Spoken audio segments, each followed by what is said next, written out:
रसिकजन हो, नमस्कार. लोकव्रत प्रकाशन, लोकव्रत लेखक संघ, महाराष्ट्र पत्रकार संघ, जनमंगल साप्ताहिक या सर्वांच्या वतीनं आयोजित केलेल्या या सांस्कृतिक संवादमाला कार्यक्रमात मी भैरवी देशपांडे आपल्या सर्वांचे सहर्ष स्वागत करते. मंडळी, आज आपण भेटणार आहोत माननीय डॉक्टर सतीश पावडे सर यांना. आपण बोलता बोलता किती सहजपणे म्हणून जातो की आयुष्य हा एक रंगमंच आहे आणि हा एक डायलॉग झालाय आपल्या सगळ्यांसाठी. परंतु आज आपण ज्यांना भेटणार आहोत त्यांच्यासाठी मात्र ही गोष्ट थोडीशी वेगळी आहे.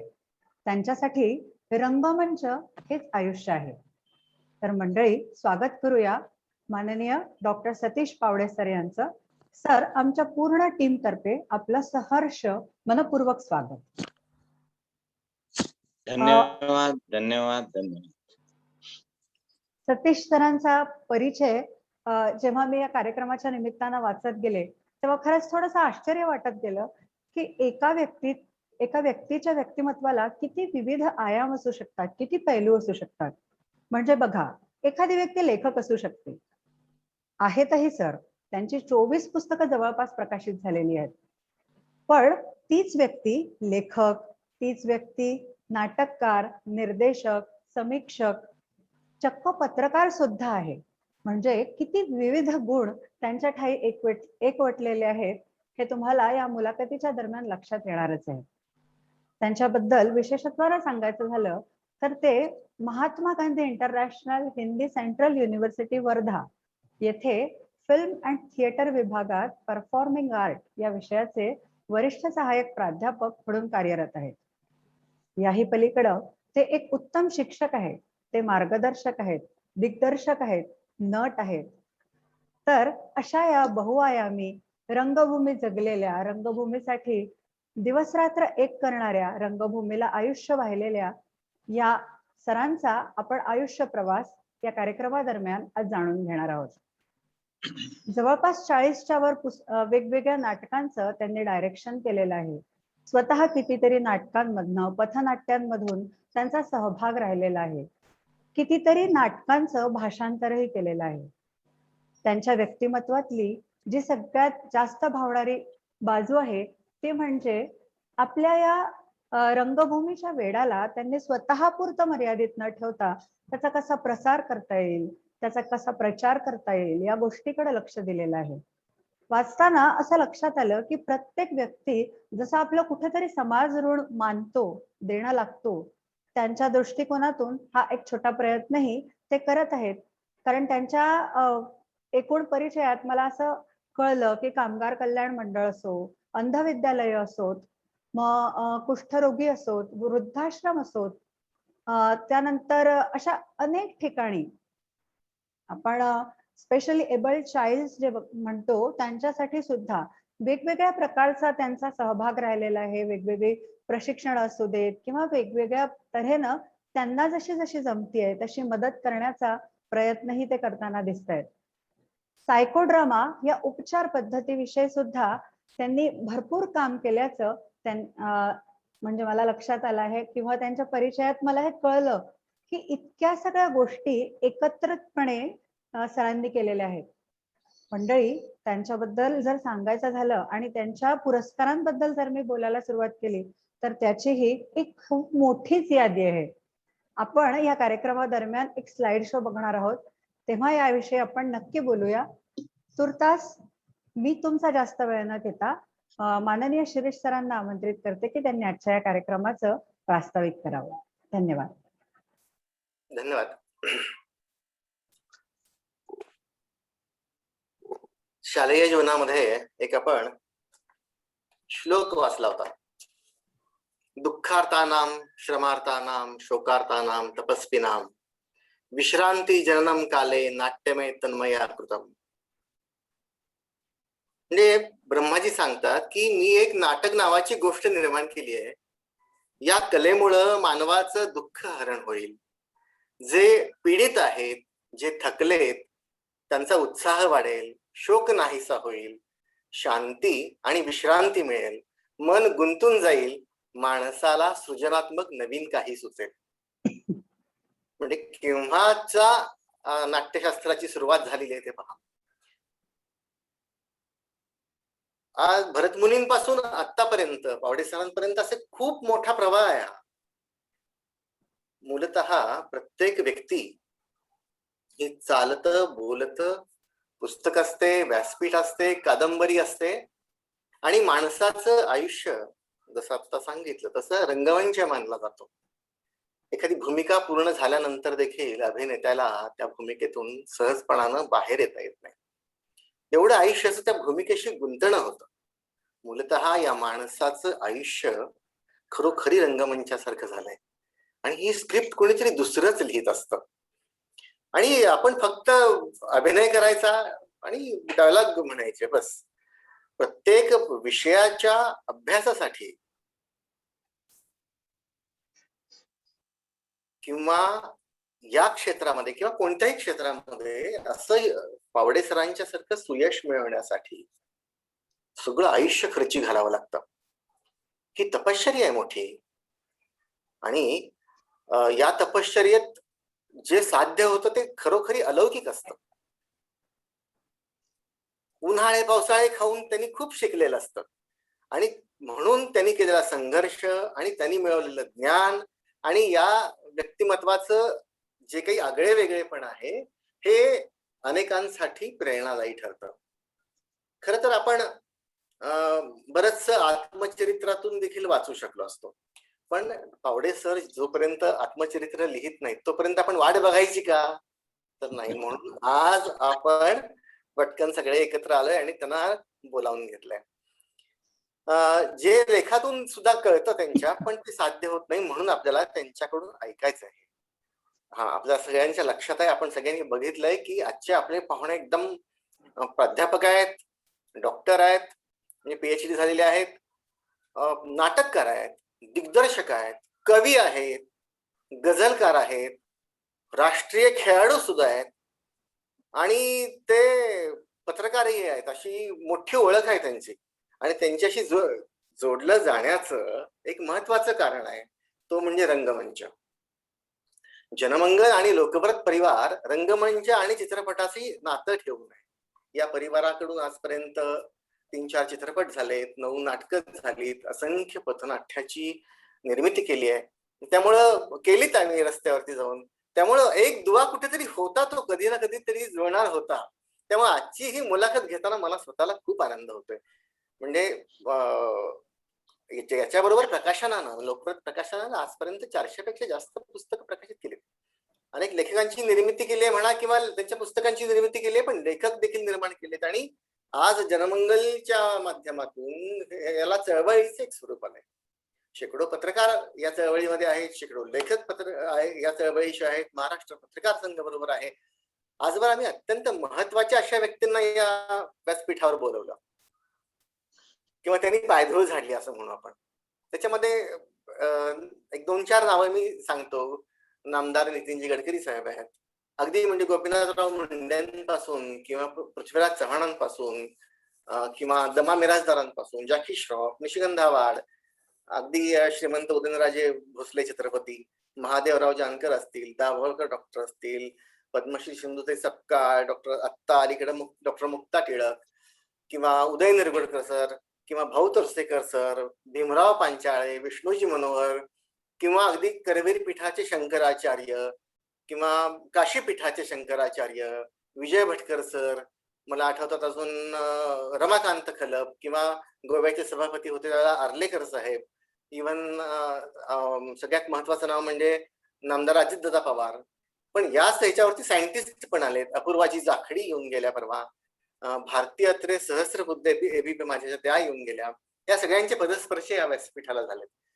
या उपक्रमामध्ये मला आणखी थोडंसं सांगावंसं वाटतं की लोकव्रत प्रकाशन आहे, महाराष्ट्र बीट्स हा इंग्रजी साप्ताहिक आहे, साप्ताहिक जनमंगल आहे, स्पार्कलिंग माइंड्स, क्राफ्ट मासिक आहे, ध्वनी लहरी आहे, असे खूपसे उपक्रम या परिवाराकडून राबवले जातात. मी सगळ्या परिवाराचा उल्लेख करत नाही, परंतु ऍडव्होकेट वर्षा माडगुळकर किंवा महाराष्ट्र पत्रकार संघाचे आमचे अध्यक्ष Vilasraoji Kolekar sir, Vaishnaviji Borgaonkar madam, doctor Sumedha Harshe, Aditi Deshmukh, Lokvrat प्रकाशनाच्या जसं मग अशी म्हणाल तसं सर्वे सर्व माणिक घरपुरे, सर्वे सर्व गायत्रीमुळे आपल्या समोर बसलेल्या रश्मी आहेत किंवा भैरवी जी आहेत, ह्या सगळ्यांचं संघटन कार्य पाहणाऱ्या श्रेया सरनाईक आहेत, सिद्धी देशमुख आहेत, या सगळ्यांचा आणि ही नावं नेव्हर एंडिंग आहेत. म्हणजे मी अशी खूपशा लोकांच्या सहभागातून हा परिवार उभा राहिलाय आणि आम्हाला आज सगळ्यांना खूप आनंद होतोय की तुम्हाला ऐकता येणार आहे. एवढंच म्हणेन की नाट्यशास्त्र ही सगळ्यांच्या म्हणजे नाटक करणं वगैरे थोडस सगळ्यांना सगळ्यांच्या माणसांमध्ये तो गुण असतो, तसा परमेश्वरामध्ये देखील गुण असतो. म्हणजे कानडाऊ विठ्ठलू कर्नाटकू तर तो नाटक करणारा विठ्ठल आहे परमेश्वर सुद्धा.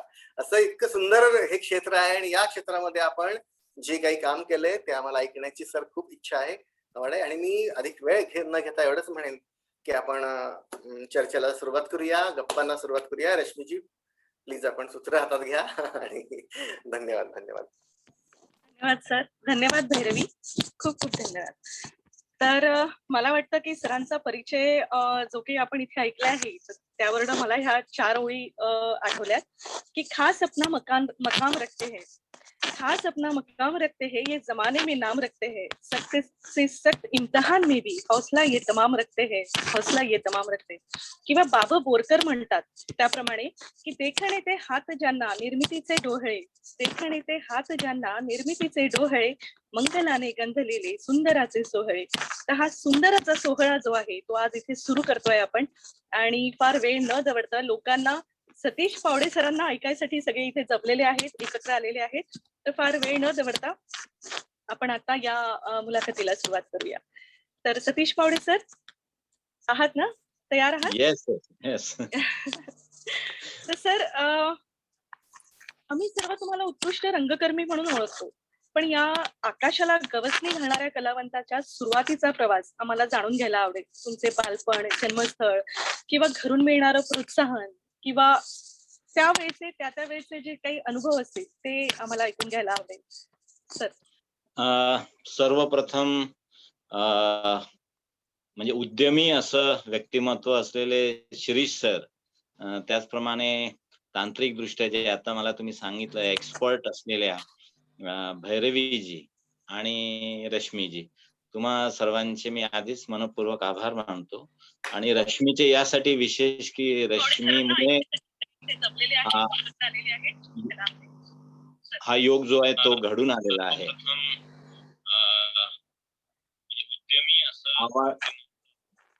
आवाज रिपीट होतोय. ओके, आता सर बोला. ओके, तर प्रश्न पहिला जो आहे तो यासाठी महत्वाचा मला वाटतो. खरं तर समजा आपला परिचय करून देणं किंवा अशा प्रकारचं मला फार अवघडल्यासारखं होतं. माहित नाही, आधीपासूनच आहे. मला असं वाटतं की काय जे असेल त्या माणसाच्या कामातून लोकांना कळलं पाहिजे. आणि या दृष्टीने तुम्ही मला कला क्षेत्रातला, रंगभूमी क्षेत्रातला कामगार म्हणू शकता, मला हमाल म्हणू शकता, मला रंगकर्मी म्हणू शकता. कारण मी काही बाय बर्थ किंवा बाय बॉर्न काही असा कलाकार नाहीये. म्हणजे मला वारश्यात मिळालेली आहे कला किंवा मी एकदम जन्मतःच कलाकार वगैरे जे काही समजा मला मिळालं तर त्यासाठी निश्चित मेहनत करावी लागली, श्रम करावे लागले, ठरवून काहीतरी त्या दृष्टीने सगळी कामं करावी लागली. खरं तर माझ्या घराण्यात पण कुठे असा कलेचा वारसा वगैरे वगैरे असं नाहीये. एक टिपिकल मराठा कुटुंब जे असतं त्या पद्धतीचं, आणि फारसं कलेकडे पाहण्याचा पण असा विशेष काही दृष्टिकोन वगैरे वगैरे नव्हता. पण खरं तर माझं सुरुवातीचं करिअर हे सगळं स्पोर्ट्समॅन म्हणूनच होतं. जवळ ग्रॅज्युएशन होईपर्यंत मी नॅशनल लेवलला पण खेळलोय. डोक्यातही कधी हे नव्हतं की आपण काहीतरी कलाकार होणार आहोत, काय हे चुकूनही डोक्यात नव्हतं. पण जेव्हा मग माझं वाचन खूप होतं, खूप वाचायला मला आवडायचं. म्हणजे लायब्ररीतली पुस्तकं संपायची, मित्रांकडली खूपच वाचायचो. वाचता मला वाचनाची गोडी लागली आणि त्याच्यामुळे हळूहळू असं कळायला लागलं की माणसाला अभिव्यक्त होण्यासाठी एक काहीतरी व्यवस्थित असं माध्यम असलं पाहिजे की जिथे तो कम्फर्टेबली अभिव्यक्त झाला पाहिजे. पण या काळापर्यंत मी चित्रे काढायचो, मी संगीत क्लासला पण जायचो, मैदानावर पण राहायचो. गाण्याचे पण प्रयत्न करायचो. असे सगळे सगळे हातपाय मारणे ज्याला म्हणतात ते सगळं करायचो. पण माझं अभिव्यक्तीचं माध्यम हे आहे किंवा माझं अभिव्यक्तीचं क्षेत्र हेच आहे. हा शोध मला फार उशिरा लागला. त्याच्यामुळे माझं तसं रंगभूमीवरचं जे पदार्पण आहे ते फार उशिरा झालेलं आहे. पण मी पुलगावला शिकायचो. म्हणजे माझे मानलेले भाऊ होते गोपाल गोविंद चरखा म्हणून आणि हे दोन्ही भाऊ 2 वेगवेगळ्या पद्धतीच्या व्यक्तिमत्वाचे होते. गोविंद भाऊ चरखा म्हणून जे होते मारवाडी फॅमिलीतले होते, पण डिकास्ट झालेले होते. तर ते स्वतः गायक होते आणि नाट्य कलावंत होते. त्यांचे जे लहान भाऊ होते गोपाल चरखा, ते लेखक होते, पत्रकार होते आणि शिक्षक होते. तर मला असं वाटतं, की माझ्या बालपणी या दोन्ही भावांचा प्रचंड प्रभाव पडलेला असावा कुठेतरी, आता असं मला जाणवतं. म्हणून त्याच्यामुळे जे मोठे भाऊ माझे मानलेले होते गोविंद भाऊ चरखा म्हणून, तर नाटकाच्या अँगलनी मला तो एक वारसा मिळाला किंवा लहान भाऊ जे होते ते लेखक होते, कवी होते, पत्रकार होते. त्या अँगलनी तो मला वारसा मिळाला आणि ही जडण-घडण ही सुरुवात कुठेतरी सुप्तावस्थेत पुलगाव वरूनच झाली असं मला वाटते आणि सामान्यपणे ही 74, 75, 76 त्या काळातली काहीतरी गोष्ट असेल. तर हे गोविंद भाऊ जे आहे पुलगावला जायचे आणि तिथे त्यांचे दरवर्षी गणेशोत्सवामध्ये नाटक व्हायचं. मी त्यांच्यासोबत सोबत म्हणून रिहर्सल पाहायला जायचो किंवा त्यांची बॅग घेऊन किंवा त्यांचं सामान घेऊन सोबत जायचो. तसंच ते भजनी मंडळात पण जात असे. तर मला असं वाटतं की हा एक इम्पॅक्ट माझ्या डोक्यावर म्हणजे मनावर कुठेतरी पडला असेल आणि सेम टाईमला जसं गोपाळ भाऊंबद्दल मी सांगितलं, की त्यांचे अक्षर मी पाहायचो, त्यांची लिहिण्याची पद्धती, त्यांची बोलण्याची पद्धती, एकूण त्यांचं पत्र हा कुठेतरी सुप्तावस्थेमध्ये हा परिणाम, प्रभाव माझ्यावर पडला आणि पहिलं नाटक पण मी बघितलं ते पुलगावालाच आयुष्यात. आणि पहिल्यांदा प्रयत्न पण केला आर.के. हायस्कूल पुलगावचं तिथे. पण तिथे मला कोणी रोल दिला नाही. तुला काही येत नाही तर तुला काय आम्ही रोल द्यायचा. पण ते कुठेतरी मला असं वाटतं होतं, की हे एक क्षेत्र आहे, इथे काम करून पाहायला हरकत नाही. तिथून मग मी 85 जवळ 82-83 साली मी वर्धेला आलो. इथे कॉलेजमध्ये मग मला पहिली संधी मिळाली. तोपर्यंतही या क्षेत्रात काही करायचं काही ठरलं नव्हतं. कॉलेजमध्ये आपण जसं स्नेहसंमेलनात करतो तसं मी 2 नाटकात अभिनय केला. त्याच्यानंतर एकदा स्क्रिप्टच नाही मिळाली, तर मला मित्र म्हणाले, "अरे, तू तर कविता वगैरे लिहितो, लिहून टाक स्क्रिप्ट." मी तेव्हा स्क्रिप्ट पण लिहिली. अशा पद्धतीने लेखक पण झालो. सगळं गमती-गमती. कारण तेव्हा माझं पूर्ण कॉन्सन्ट्रेशन माझ्या प्रायोरिटी स्पोर्ट्सलाच होत्या आणि मी पण असं करता या क्षेत्रातली जी मुसाफिरी सुरू झाली आणि हळू या माध्यमाची जी ताकद आहे, ती मला कळायला लागली. मग तिथून मी माझं लोकमतला सिलेक्शन झालं पत्रकार म्हणून. मी 85 ला औरंगाबादला गेलो. इथून मात्र या माध्यमाची आणि याची खरं ओळख झाली. पितामह होते बाबा दळवी, पत्रमहर्षी बाबा दळवी. त्यांचा मी शिष्यही होतो. त्यांचा मी पी पण होतो. त्यांचा असिस्टंट पण होतो. आणि हे बाबा दळवी म्हणजे प्रख्यात नाटककार अजित दळवी आणि प्रशांत दळवीचे पिताश्री आणि प्रतीक्षा लोणकरचे श्वशुर. आता तुम्हाला लिंक लक्षात आली असेल आणि तिथे त्यांची जी संस्था होती, त्याचं नेतृत्व करायचं चंद्रकांत कुलकर्णी म्हणजे चंदू कुलकर्णी. त्याला चंकू कुलकर्णी पण म्हणतात. तो आणि आम्ही ट्रेनिंगमध्ये एकाच लोकमतला असताना एकाच बेंचवर बसायचो. मग असं करता मी त्यांच्या जिगीषा ग्रुपमध्ये मी सामील झालो आणि जवळ-जवळ 3-4 वर्ष त्या ग्रुपमध्ये अभिनय आणि जी पडद्यामागची कामं वगैरे होती ती केली या निमित्ताने. आणि त्या काळामध्ये सांगायचं झालं तर मोहन गोखलेंची जी बायको आहे म्हणजे शुभांगी गोखले ती त्यावेळेस तिथे होती. सरिता पाटणकर तिथे होती. वर्षा उसगावकर त्या काळामध्ये तिथे होती विद्यार्थिनी म्हणून चंदू आणि यांच्यासोबत. तर मी तर ऍडमिशन नव्हती घेतली डिपार्टमेंटला पण मला आवड असल्यामुळे मी डिपार्टमेंटला जाऊन बसायचो यांच्यासोबत. तर अशा पद्धतीने ती सुरुवात झाली आणि मग तिथून मी परत नागपूरला आलो 3-4 वर्षांनी आणि मग तिथे मग पथनाट्यापासून माझी सुरुवात झाली. कारण दलित रंगभूमी शी मी जोडला गेलो. अमर रामटेके, रोशन सोमकुंवर, अशोक जांभूळकर, प्रभाकर दुपारे त्या काळातली ही दलित रंगभूमीवरची फार मोठी मंडळी होती. त्यात दादाकांत धनविजय आहे, इशिकांत सर आहेत. अशी फार मोठी मंडळी होती. आणि तिथे मग दलित रंगभूमीपासून माझं दलित नाटक, त्याच्यानंतर पथनाट्य वगैरे, पथकविता आणि स्ट्रीट मूव्हमेंट जेवढ्या होत्या त्या काळात तिथे सुरू झाल्या. मला तिथेही गुरु म्हणून श्याम मानव, जैमिनी कडू, सिद्धार्थ सोनटक्के, रणजित मेश्राम, श्रीपाद भालचंद्र जोशी, नागेश चौधरी, अशोक थुल ही अशी मोठी-मोठी माणसं त्या काळात आम्हाला मिळाली. भाऊ समर्थांचं मार्गदर्शन मिळालं, ग्रेस सरांचं मार्गदर्शन मिळालं, सुरेश भटांचं मार्गदर्शन मिळालं, गोपाल नायडूंचं मार्गदर्शन मिळालं आणि मग खऱ्या अर्थाने जडणघडण जी आहे, ती नागपूरच्या विदर्भ साहित्य संघाच्या बाहेरच्या गेटवर झाली आणि तिथून कळायला लागलं हळू-हळू, की आपल्या अभिव्यक्तीचं माध्यम नाटकच आहे. आता पुढे जे पण काही करू आपण, ते नाटकातच करू आणि तिथून मग खरं तर मी एम.कॉमचा विद्यार्थी. तिथून मग माझे मित्र आहे अगदी जवळचे बबन बेसेकर म्हणून ते प्रोफेसर होते फाईन आर्ट्सला.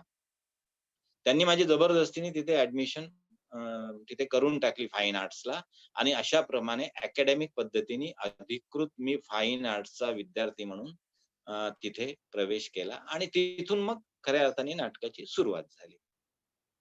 रश्मीजी. हो. सर तुम्हाला हे विचारायचंय, की हे आत्तापर्यंत जे काही ऐकलं ते खरंच इतक्या सगळ्या लोकांचा सहवास लाभणं आणि त्यातनं व्यक्तिमत्व घडत जाणं हे खूप सुंदर आहे खरं तर. पण तुम्ही कविताही लिहिता, तुम्ही गझल लिहिता.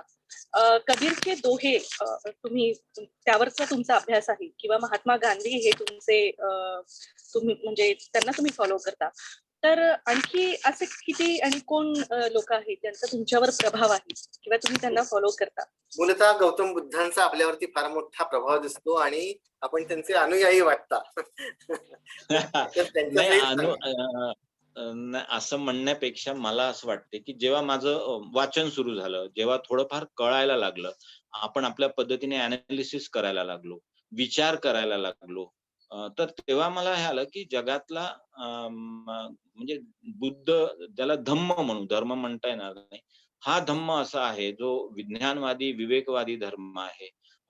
बुद्धाचं जे तत्वज्ञान आहे, ते निरीश्वरवादी तर आहे. प्रमाणवादी आहे आणि ज्या पद्धतीने एक माणसाचं महत्व, तर या सगळ्या दृष्टीने निश्चित जो बुद्धाचा विचार आहे तो मला आवडतो. मी फार लहान माणूस आहे, सगळंच फॉलो नाही करू शकत.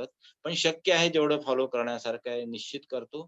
त्यानंतर ही परंपरा मागे पण आपल्याला चार्वाकापर्यंत नेता येईल, कबीरांपर्यंत नेता येईल. पण ज्यांनी खूप प्रभाव पाडला किंवा ज्यांच्यामुळे सामाजिक प्रश्न कळले किंवा सामाजिकता काय हे कळलं त्याच्यामध्ये महात्मा ज्योतिबा फुले आणि सावित्रीबाई फुले हे सर्वोच्च स्थानावर आहे माझ्या आयुष्यात. आणि राजर्षी शाहू महाराज आहेत.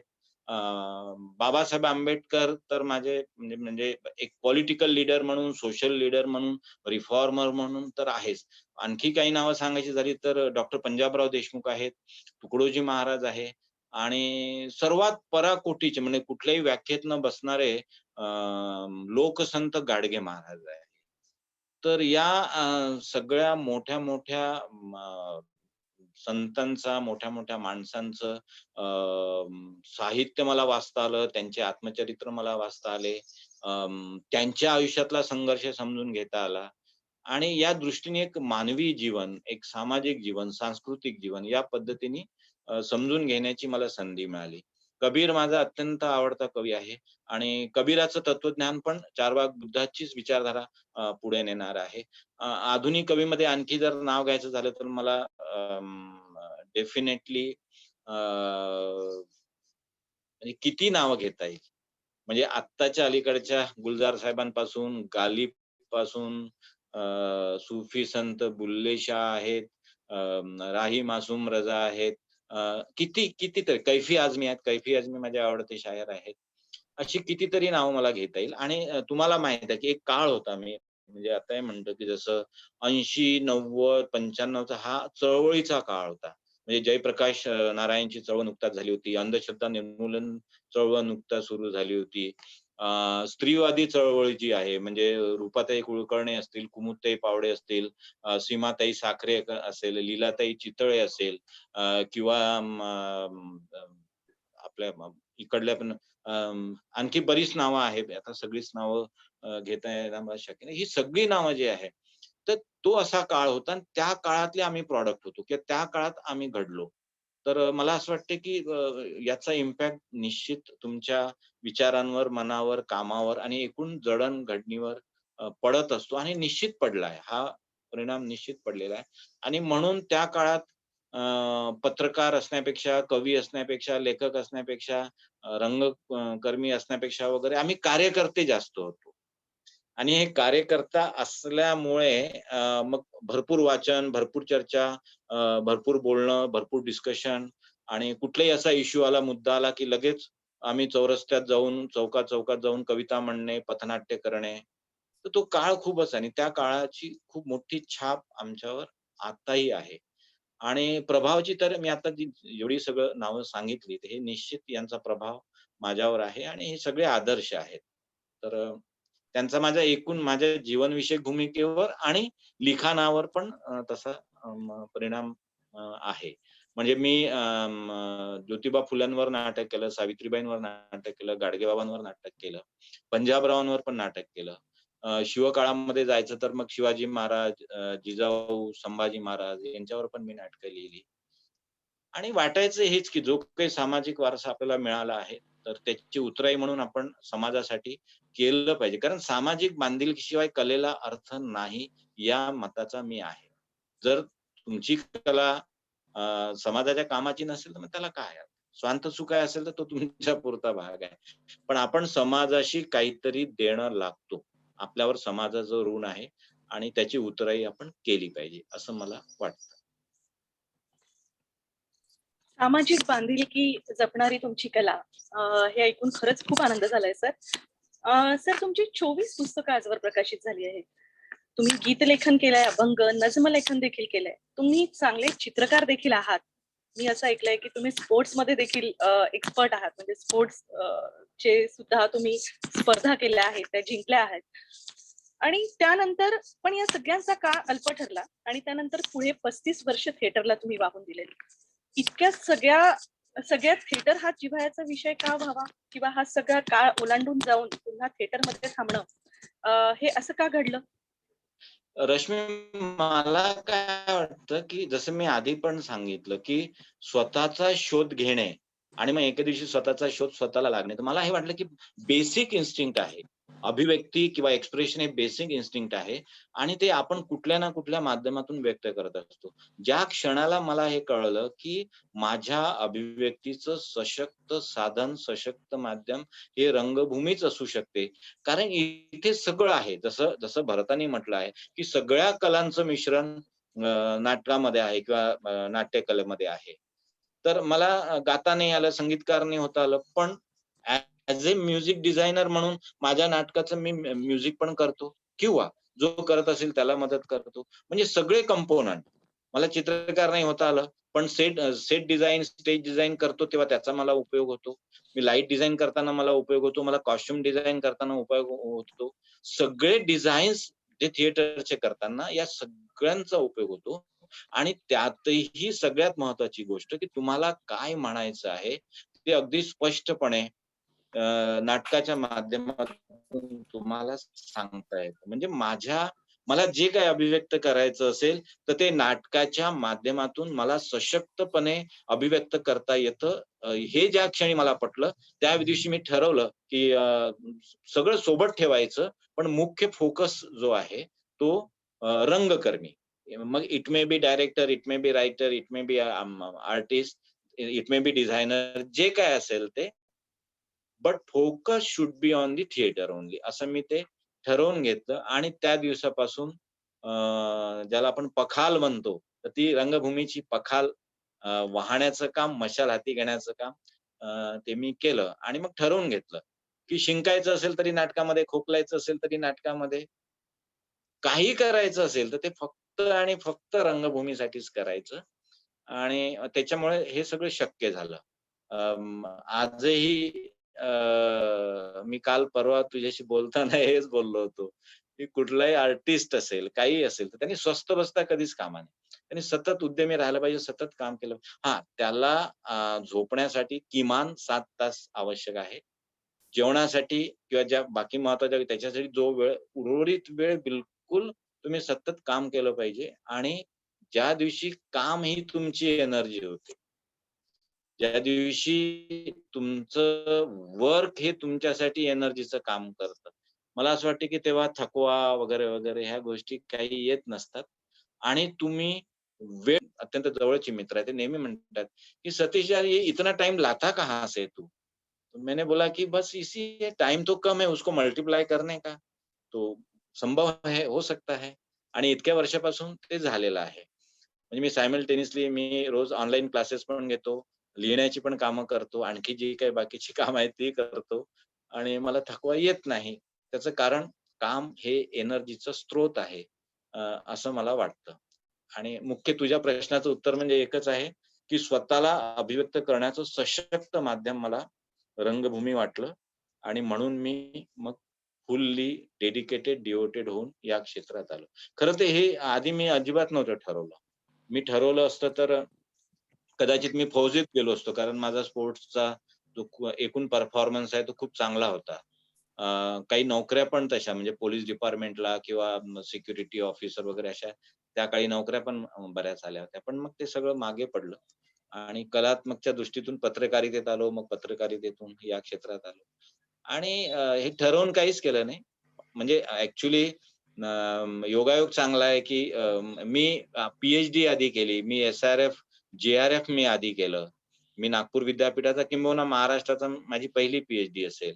पण नोकरी करायची म्हणून काही मी पी-एच-डी केली नाही. मी फाईन आर्ट सोबत Indian ancient history, art, culture, archaeology पण केलं. ते पण मी मेरिटनी पास झालो. पण त्याच्यात मला नोकरी पाहिजे म्हणून मी काही केलं नाही. पत्रकारिता 20 वर्ष केल्यानंतर मी मास कम्युनिकेशन नोकरी मिळावी म्हणून नव्हतं, की माझ्या माझ्या रंगभूमीसाठी कुठलं क्षेत्र कामी येतं. त्या दृष्टीने मी हे सगळं मी करत राहिलो आणि निश्चित मला मास कम्युनिकेशन थिअरीचा उपयोग थिएटरसाठी झाला. मला माझ्या ancient Indian history, art and culture, आर्किओलॉजीचा उपयोग मला रंगभूमीसाठी झाला. तर या पद्धतीने मग काही करायचं तर ते रंगभूमीसाठी करायचं. हे हे मी ठरवून घेतलं. संघर्ष करावा लागला किंवा फार काहीतरी लढावं लागलं या गोष्टीसाठी, असं कधी घडलं? अ, अ, हा एक मोठा इतिहास आहे. म्हणजे सुरुवातीला तर स्वतःशीच लढावं लागतं. मग तुम्हाला बाकी लोकांशी लढावं लागतं. मी एम-कॉमचा विद्यार्थी होतो आर्ट्समध्ये. पण मग कंप्लीट कारण तेव्हा कळत नाही आपल्याला कुठे जायचं. सुरुवातीला घरच्या लोकांनी मला सायन्समध्ये टाकलं, पण सायन्सशी आपलं कधीच जमलं नाही. मग कॉमर्समध्ये टाकलं. खरं मला आर्टला जायचं होतं, पण आता मजबुरी होती काय तेव्हा काही एवढं कळत नव्हतं. कॉमर्स केलं एम-कॉम पर्यंत. नंतर कळलं की नाही आपली लाईन चुकली. आपण तेव्हाच आर्ट घ्यायला पाहिजे होतं. मग एम-कॉम झाल्यानंतर मग मी परत बी-ए ॲडिशनल केलं. बी-ए ॲडिशनल करून मराठी लिटरेचरमध्ये मी त्याच्यामध्ये पण नागपूर विद्यापीठामध्ये मेरिट आलो आणि तिथून मग मला फाईन आर्ट्सला ॲडमिशन मिळाली आणि मग रीतसर सगळं काम सुरू झालं. पण सेम टाईमला अभ्यास, मग त्याचं प्रॅक्टिकल, मान्यता, एकूण तुम्हाला मिळालेली संधी वगैरे, वगैरे हा एक मोठा मोठा इतिहास आहे. म्हणजे माझं पी-एच-डी ज्या काळात सुरू होतं, त्या काळात नागपूर विद्यापीठाने इतका प्रचंड मला त्रास दिला होता त्या काळामध्ये. कारण मी पहिला फेलो होतो. पण नोकरशाही, लालफिताशाही म्हणजे मला सुसाईडची धमकी द्यावी लागली होती त्या काळामध्ये. पण ऐन-कैन प्रकारे 96 मध्ये माझी पी-एच-डी झाली. आता तो जो संघर्ष आहे ती बोलण्याची इथे वेळ नाहीये आणि सध्या तसं कारण पण नाहीये. पण प्रचंड आणि प्रचंड संघर्ष मला भोगावा लागला. पी-एच-डी मिळाल्यानंतर 12 वर्ष आणि नेट सेट झाल्यानंतर 2दा जे-आर-एफ, एस-आर-एफ झाल्यानंतर 18 वर्षानंतर मला नोकरी मिळाली. वयाच्या 45व्या वर्षी. पण अर्थात नोकरी हे माझ्या डोक्यात नव्हतं कारण ऑलरेडी मी वर्किंग जर्नलिस्ट होतोच. पण तरी मला असं वाटत होतं, की जर जी आपली आवड आहे, जे आपलं ध्येय आहे, त्याच फील्डमध्ये जर तुम्हाला संधी मिळाली, तर तुम्ही जास्त करू शकता. तर याप्रमाणे 2008 साली मला मराठवाडा विद्यापीठात डॉक्टर नागनाथ कोत्तापल्लेंच्या आशीर्वादामुळे म्हणा किंवा त्यांच्यामुळे मला नोकरी मिळाली आणि मग मी एज्युकेशन फील्डमध्ये आलो. आता जवळ-जवळ 12 वर्ष मला वर्धेच्या महात्मा गांधी आंतरराष्ट्रीय हिंदी विद्यापीठ, जे इंटरनॅशनल युनिव्हर्सिटी आहे, जे सेंट्रल गव्हर्नमेंटची युनिव्हर्सिटी आहे, इथे काम करायला मिळते आहे. आणि इथे पण खूप छान माझं काम सुरू आहे. याच काळात भरपूर लिखाण झालं. महत्वाचं म्हणजे मी मराठी माणूस, पण इथे येऊन मला सगळं हिंदीत काम करावं लागल्यामुळे माझ्या कामाला आयडेंटिफिकेशन म्हणा किंवा मान्यता म्हणा किंवा मला पण काम करण्याची संधी राष्ट्रीय आणि आंतरराष्ट्रीय पातळीवर मिळाली. माझे आज अनेक विद्यार्थी आंतरराष्ट्रीय क्षेत्रामध्ये काम करतात आहे, नॅशनल लेव्हलवर आहेत, इंडस्ट्रीमध्ये आहे. तर हा पण एक खूप चांगला रिटर्न आहे असं मी म्हणेल. बाकी पहा संघर्ष कुठे नाही. तो तर करावाच लागतो. करतोय तो शेवटच्या क्षणापर्यंत करत राहावं लागणार आहे. म्हणूनच असं म्हणतात सर की शोहरत का धुआं देखा है सबने लेकिन शोहरत का धुआं देखा है सबने लेकिन अंदर कितना इंधन जला किसी को खबर नाही. तर असाच तुमचा हा प्रवास होता आणि या प्रवासानंतर तुम्हाला मिळालेलं या संघर्षानंतर तुम्हाला मिळालेलं जे यश आहे म्हणूनच ते महत्वाचं आहे. तर मी भैरवीजींना विनंती करते की सरांच्या या कार्यावर आणि सरांच्या या सगळ्या यशाचा जो आपण व्हिडिओ तयार केलाय, जो स्लाइड शो तयार केलाय तो आपण बघूया. नक्कीच.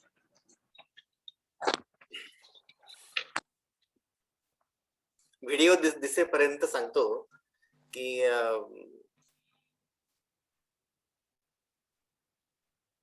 हा जो दिसतोय? एक स्लाइड शो आपण तयार केलेला आहे यात सरांच्या एकूण प्रवासातल्या काही वेगवेगळ्या घटनांचे फोटो आहेत. ही माझी फॅमिली आहे. याच्यामध्ये माझी पत्नी डॉक्टर निशा शेंडे, मुलगी सिल्विया ती सध्या कॅनडाला आहे. मुलगा जो आहे साहिल पावडे हा सध्या नेदरलँडला आहे, पण सध्या भारतात आलेला आहे. आणि हा आमच्या घरातला 5वा सदस्य आहे पिकू. हा आमच्या सगळ्यांच्या लाडाचा आहे. या फोटो विषयी पण काही मी सांगा. घाशीराम कोतवाल घाशीराम कोतवाल या नाटकामध्ये मी घाशीरामचा रोल केला होता. पण तुम्हाला सगळ्यांना आठवेल की हे घाशीराम कोतवाल आणि यात काहीतरी मी वेगळाच दिसतोय. माझा विद्यार्थी आहे अमोल अढाव म्हणून अमरावतीने. त्याने पोस्ट मॉडर्न घाशीराम आणि फोक अर्बन म्युझिक या 2 नवीन कन्सेप्ट घेऊन घाशीरामचं नवनाट्यीकरण केलं, सादर केलं.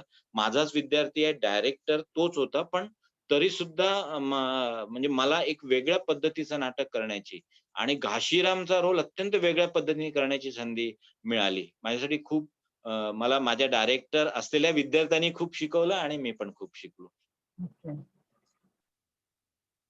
हा पण त्याच नाटकातला सीन आहे. तुम्हाला दिसेल याच्यामध्ये म्हणजे नानासाहेब ज्या पद्धतीने ज्या कॉस्ट्युम मध्ये आहे, तर तुम्हाला नाटकाचा थोडासा जो फॉर्म आहे पोस्ट मॉडर्न तो तुम्हाला लक्षात येईल. आणि हा अगदी सुरू नानासाहेबांच्या भेटीच्या आधीचा हा सीन आहे. हा माझा मित्र आहे बोरिस पास्टर म्हणून. हा फ्रान्सला असतो आणि हा स्वतः मार्गोलिस थिएटरचं मोठं काम करतो. एक नवीन थिएटरचा सिद्धांत घेऊन काम करतो आहे. आणि तो जेव्हाही भारतात आला की आम्ही भेटतो आणि खूप छान म्हणजे इंडियन कल्चर बद्दल त्याला खूप माहित आहे. कुठली कार्यशाळा वगैरे भीष्म आहे का? साहनींचं नाही भीष्म साहनींचं हानुष नावाचं नाटक होतं खूप फेमस. तर हे माझं नाटक जे आहे ते नैनितालला त्याचा प्रयोग होता आणि माझ्याच विद्यार्थ्यांना घेऊन मी ते डायरेक्ट केलं होतं हे नाटक. तर त्या नाटकाच्या रिहर्सलचा हा सीन आहे आणि याचा प्रयोग पण नैनिताल आणि दिल्लीला झालेला आहे. 2 शो याचे झाले. हानुष अत्यंत अत्यंत प्रसिद्ध नाटक आहे भीष्म साहनींचं.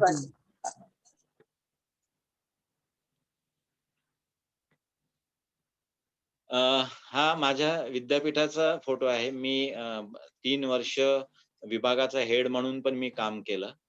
तर अनेकदा मीटिंगसाठी किंवा यासाठी अशा पद्धतीने मीटिंग घ्याव्या लागतात. तर हा त्या मीटिंगचा भाग आहे as a head of the department म्हणून. सरांच्या वेगवेगळ्या भूमिका आणि सरांचे वेगवेगळे रंग पाहायला मिळतात. खरंच. हे माझे पीएचडीचे विद्यार्थी आहेत. हा जो मोबाईल घेऊन आहे याचं नाव आहे आशिष कुमार. याला आता काल परवाच पीएचडी अवॉर्ड झाली. आणि हे बाकीचे जे आहे हे आमचे विदेशातले विद्यार्थी मित्र आहेत. आणि जेव्हाही हे येतात भारतात तर विशेषतः भारतीय संस्कृती, भारतीय नाटक यावर भेटीगाठी होतात आणि काम होतं माझं. हे सगळे माझे विद्यार्थी आहेत. याच्या मागे ती मुलगी जी दिसते तिचं नाव डॉक्टर नितप्रिया आहे. तिला पण आत्ताच पीएचडी मिळाली. माझं आता 2 वर्षापूर्वी अंधार पाहिलेला माणूस हे नाटक प्रकाशित झालं. तर याच्यामध्ये तुम्हाला दिसेल की डॉक्टर गिरीश गांधी आहेत नागपूरचे, जे माझे फ्रेंड, फिलॉसॉफर आणि गाईड आहे. त्याचप्रमाणे बाजूला आमची मैत्रीण आहे लक्ष्मी शैला. ही अमेरिकेला असते. ती खास या पुस्तकाच्या प्रकाशनासाठी आली होती. तिच्या बाजूला गाडगे आमची कुसुम महाराजांचे त्रिपाठी मैत्रीण आहे. त्याच्या बाजूला माझी आई आहे आणि गाडगेबाबाच्या वेशामध्ये जे दिसतात आहे ते डॉक्टर दिलीप खत्री आहेत. याच हम्म. नाटकामध्ये ते गाडगेबाबांचा रोल अच्छा. करायचे. हम्म, हम्म, हम्म. तर हे पुस्तक 2 वर्षापूर्वी प्रकाशित झालं. त्याचा हा फोटो आहे. अच्छा. सर, अ, गाडगे बाबा हे नाटक पण फार गाजलंय, म्हणजे ते नाटक पण फार चाललंय ना? हो, हो. पूर्ण महाराष्ट्रात त्याचे भरपूर प्रयोग झाले आणि इतकं फोल्डेबल होतं, की खेड्यापाड्यात कुठेही जसं उपलब्ध असेल तसं आम्ही त्याचे प्रयोग करायचो. गजानन माधव मुक्तिबोध हे नाव बहुतेक सगळ्यांना माहीत असेल. तर त्यांचं अंधेरे में नावाची एक दीर्घ कविता होती. तर ही दीर्घ कविता त्याच्यावर मी 2.5 तासाचं नाटक केलं आणि याचं वैशिष्ट्य हे होतं, की कवितेचं मी नाटक नाही केलं, तर कविताच नाटक रूपात सादर केलं. सामान्यपणे ओके. कवितेचं नाटक केलं जाते. हम्म, हम्म, हम्म. पण माझा हा एक्सपेरिमेंट मला करायचा होता, की कविताच नाटक रूपात सादर करायची. क्या बात है! वाह! वाह! तर हे अंधेरे वेगळी में कल्पना. हो. याचे मराठीत, हिंदीत दोन्हीमध्ये प्रयोग झाले. हा बहुजन रंगभूमी नागपूरचा फोटो आहे आणि ते दिसतात जे आहे ते बहुजन रंगभूमीचे सर्वेसर्वा प्रसिद्ध लेखक, दिग्दर्शक वीरेंद्र गणवीर. तर त्यांनी एका वर्कशॉपसाठी आणि एका कार्यक्रमासाठी बोलावलं होतं. तर त्यावेळेसचा हा फोटो आहे. माझ्यासोबत प्रसिद्ध लेखक संजय पवार पण आहेत, जे माझे मित्र सुद्धा आहेत. कोण म्हणतो कोण टक्का दिला म्हणतो त्याचा टक्केवारीला? हा, हा, हा, हा. तर हा. संजय माझा अतिशय जवळचा मित्र आहे. हा. फार आधीपासून म्हणजे तो आणि मी आम्ही सेन्सॉर बोर्डला पण सोबत होतो. हा पण हानुष मधलाच एक सीन आहे आणि एकाच वेळेस 5 सीन तो एक एक्सपेरिमेंट होता, की एकाच वेळेस 5 सीन वेगवेगळ्या पद्धतीने कसे दाखवल्या जाऊ शकतात. तर तुम्हाला लक्षात येईल, की राइट साइडला एक सीन सुरू आहे, मागच्या साइडला एक सीन सुरू आहे, लेफ्ट साइडला एक सीन सुरू आहे. फोटोच्या फ्रेममध्ये आलं नाही, पण आणखी 2 साइड आहे, तिथे पण 2 सीन सुरू आहे. तर एकाच वेळेस 5 सीन कसे तुम्ही लाईट्सनी डिव्हाईड दाखवू करू शकता, शकतो. हा. झोननी डिव्हाईड करू शकता. त्याचा प्रयत्न मी या नाटकामध्ये केला होता. म्हणजे अच्छा. आधीच सांगितलं, की असे छोटे-मोठे एक्सपेरिमेंट करणं मला फारच आवडतं. म्हणजे वेगळी कल्पना वाटते ही, म्हणजे प्रत्यक्ष बघायला कदाचित खूपच आकर्षक वाटत असेल बघणाऱ्याला. ऍक्च्युली नाटकमध्ये तर 5 वेगवेगळे झोन हा, हा, हा. ते असायचं. तरी एकाच नाटकाचा तो भाग वाटायचा. अच्छा. तर म्युझिकचा कोलाज, लाईटचा कोलाज असे काही नवीन पद्धतीने मी काही एक्सपेरिमेंट करण्याचा प्रयत्न केला त्याच्यामध्ये. हे माझं अत्यंत आवडतं नाटक आहे. या नाटकाचं नाव आहे एकदा पुन्हा नव्याने. यालाच एक एक बार फिर गोदो हे नाटक ऍक्च्युली हिंदीत आहे. तर हे भगवान हिरेंनी लिहिलंय नाशिकचे माझे अत्यंत आवडते लेखक आहे. आणि हे पहिलं नाटक आहे, की ज्याच्यामध्ये सगळ्या भारतामध्येच नाही विश्वामध्ये, की लेडीज कॅरेक्टर आलेला आहे. गोगो आणि डीडी जे 2 कॅरेक्टर असतात. मूळ नाटकात दोन्ही पुरुष आहे, पण याच्यामध्ये लेडीज आणलेल्या आहे आणि मग काही बदल फरक त्याच्यामध्ये मी पण केलेला आहे. हे अत्यंत चांगलं नाटक, गाजलेलं नाटक आहे आणि याच्यामध्ये हे तीनही माझे विद्यार्थी आहेत. आता खासियत म्हणजे हे तीनही विद्यार्थी डॉक्टरेट झालेले आहे. यात एक आहे डॉक्टर सुरभी विप्लव, जी माझ्याच विद्यापीठात असिस्टंट प्रोफेसर आहे. दुसरे डॉक्टर रोहित कुमार आहे, शांती निकेतनला आहे आणि तिसरे डॉक्टर जैनेंद्र कुमार दोस हे आहेत बिहार बौद्ध गयाला तिथल्या कॉलेजमध्ये. हे चांगलं वाटतं ना, की आपलेच विद्यार्थी जे काल हम्म. आपल्यासोबत आता ते खरंय, सगळे खरंय. टीचर बरोबर. झाले, प्राध्यापक आहे, डॉक्टरेट झाले. प्राध्यापक आहे. असे असे शिक्षक मिळायला पाहिजे. असं खरंच, खरंच. नाही आणि शिरीष सर महत्वाचं म्हणजे मी नाही शिकवलं त्यांना, पण त्यांच्यासोबत मलाही शिकता आलं. तो विद्यार्थी सुद्धा शिक्षकाला शिकवू शकतो. त्याचं उत्कृष्ट उदाहरण. वाह! सर, खूप छान. म्हणजे हे तुम्ही आता जे बोललात ना, ते खरंच खूप छान बोललात. म्हणजे ह्याच्यासाठी खरंच मोठं मन लागतं. आणि दुसरी गोष्ट म्हणजे नुसतं पुस्तकातलं शिकवायला काहीच हरकत नसते. म्हणजे सगळे तेच करतात. पण नवीन-नवीन प्रयोग करून काहीतरी विद्यार्थ्यांना फार नवीन काहीतरी तुम्ही देण्याचा प्रयत्न करताय, हे या सगळ्या फोटोंमधनं आपल्याला पाहायला मिळतंय. हा फोटो एक अत्यंत महत्वाचा आहे. म्हणजे आता जे तुम्हाला थोड्या वेळानंतर मी सांगेल तर तुम्हाला आश्चर्य वाटेल. हा 84-85 चा फोटो आहे वर्धेचा. यावेळेस मी राजेंद्र मुंडे, अशोक चोपडे, प्रशांत पनवेलकर, राजेंद्र मुंडे या 4-5 मित्रांनी आम्ही इथे पहिल्यांदा नाट्य प्रशिक्षण शिबिर घेतलं होतं. आणि महत्वाचं म्हणजे तुम्हाला विश्वास वाटणार नाही, तर एक शिबिरार्थी म्हणून आमच्या सोबत डॉक्टर राणी बंग सुद्धा होत्या. अच्छा. असं आणि तुमचा फोटो कुठे आहे यात? यात माझा फोटो जो आहे तो तुम्ही ओळखणार नाही. सगळ्यात मध्ये जो दाढीवाला सफारीवाला एक फोटो दिसतोय. हा हा हा हा हा हा. हा हा हा मी हा आहे. कारण अच्छा. तेव्हा मी आणि सांगितलं की मी कार्यकर्ता होतो म्हणून. अच्छा. आणि राणीताई राणी बंग या आहेत का? नाही, नाही. सांगतो ना, राणीताई या राईटला या. आणखी खाली खाली खाली ओके. खाली या आहेत. राईटला हा हा या त्या आहेत. या आल्या ओळखू राणीताई आल्या. आहेत. हा हा बरोबर. एक्झॅक्ट त्यांच्या मागे अमरावती विद्यापीठाचे कला शाखेचे डीन आहेत डॉक्टर मनोज तायडे, एकदम एक्स्ट्रीम राईटला. अच्छा हे. नाही आणखी हे डॉक्टर हा. मनोज तायडे आहेत. हे ओके. आता डीन आहेत अमरावती विद्यापीठामध्ये. अच्छा. त्यांच्या बाजूला महाराष्ट्राच्या सत्यशोधक समाजाचे अध्यक्ष आहेत अशोक चोपडे. अच्छा. हा. आणि ही जी आहे तुम्ही म्हणाले होते, ही आहे आभा साळवे नागपूरची. हम्म.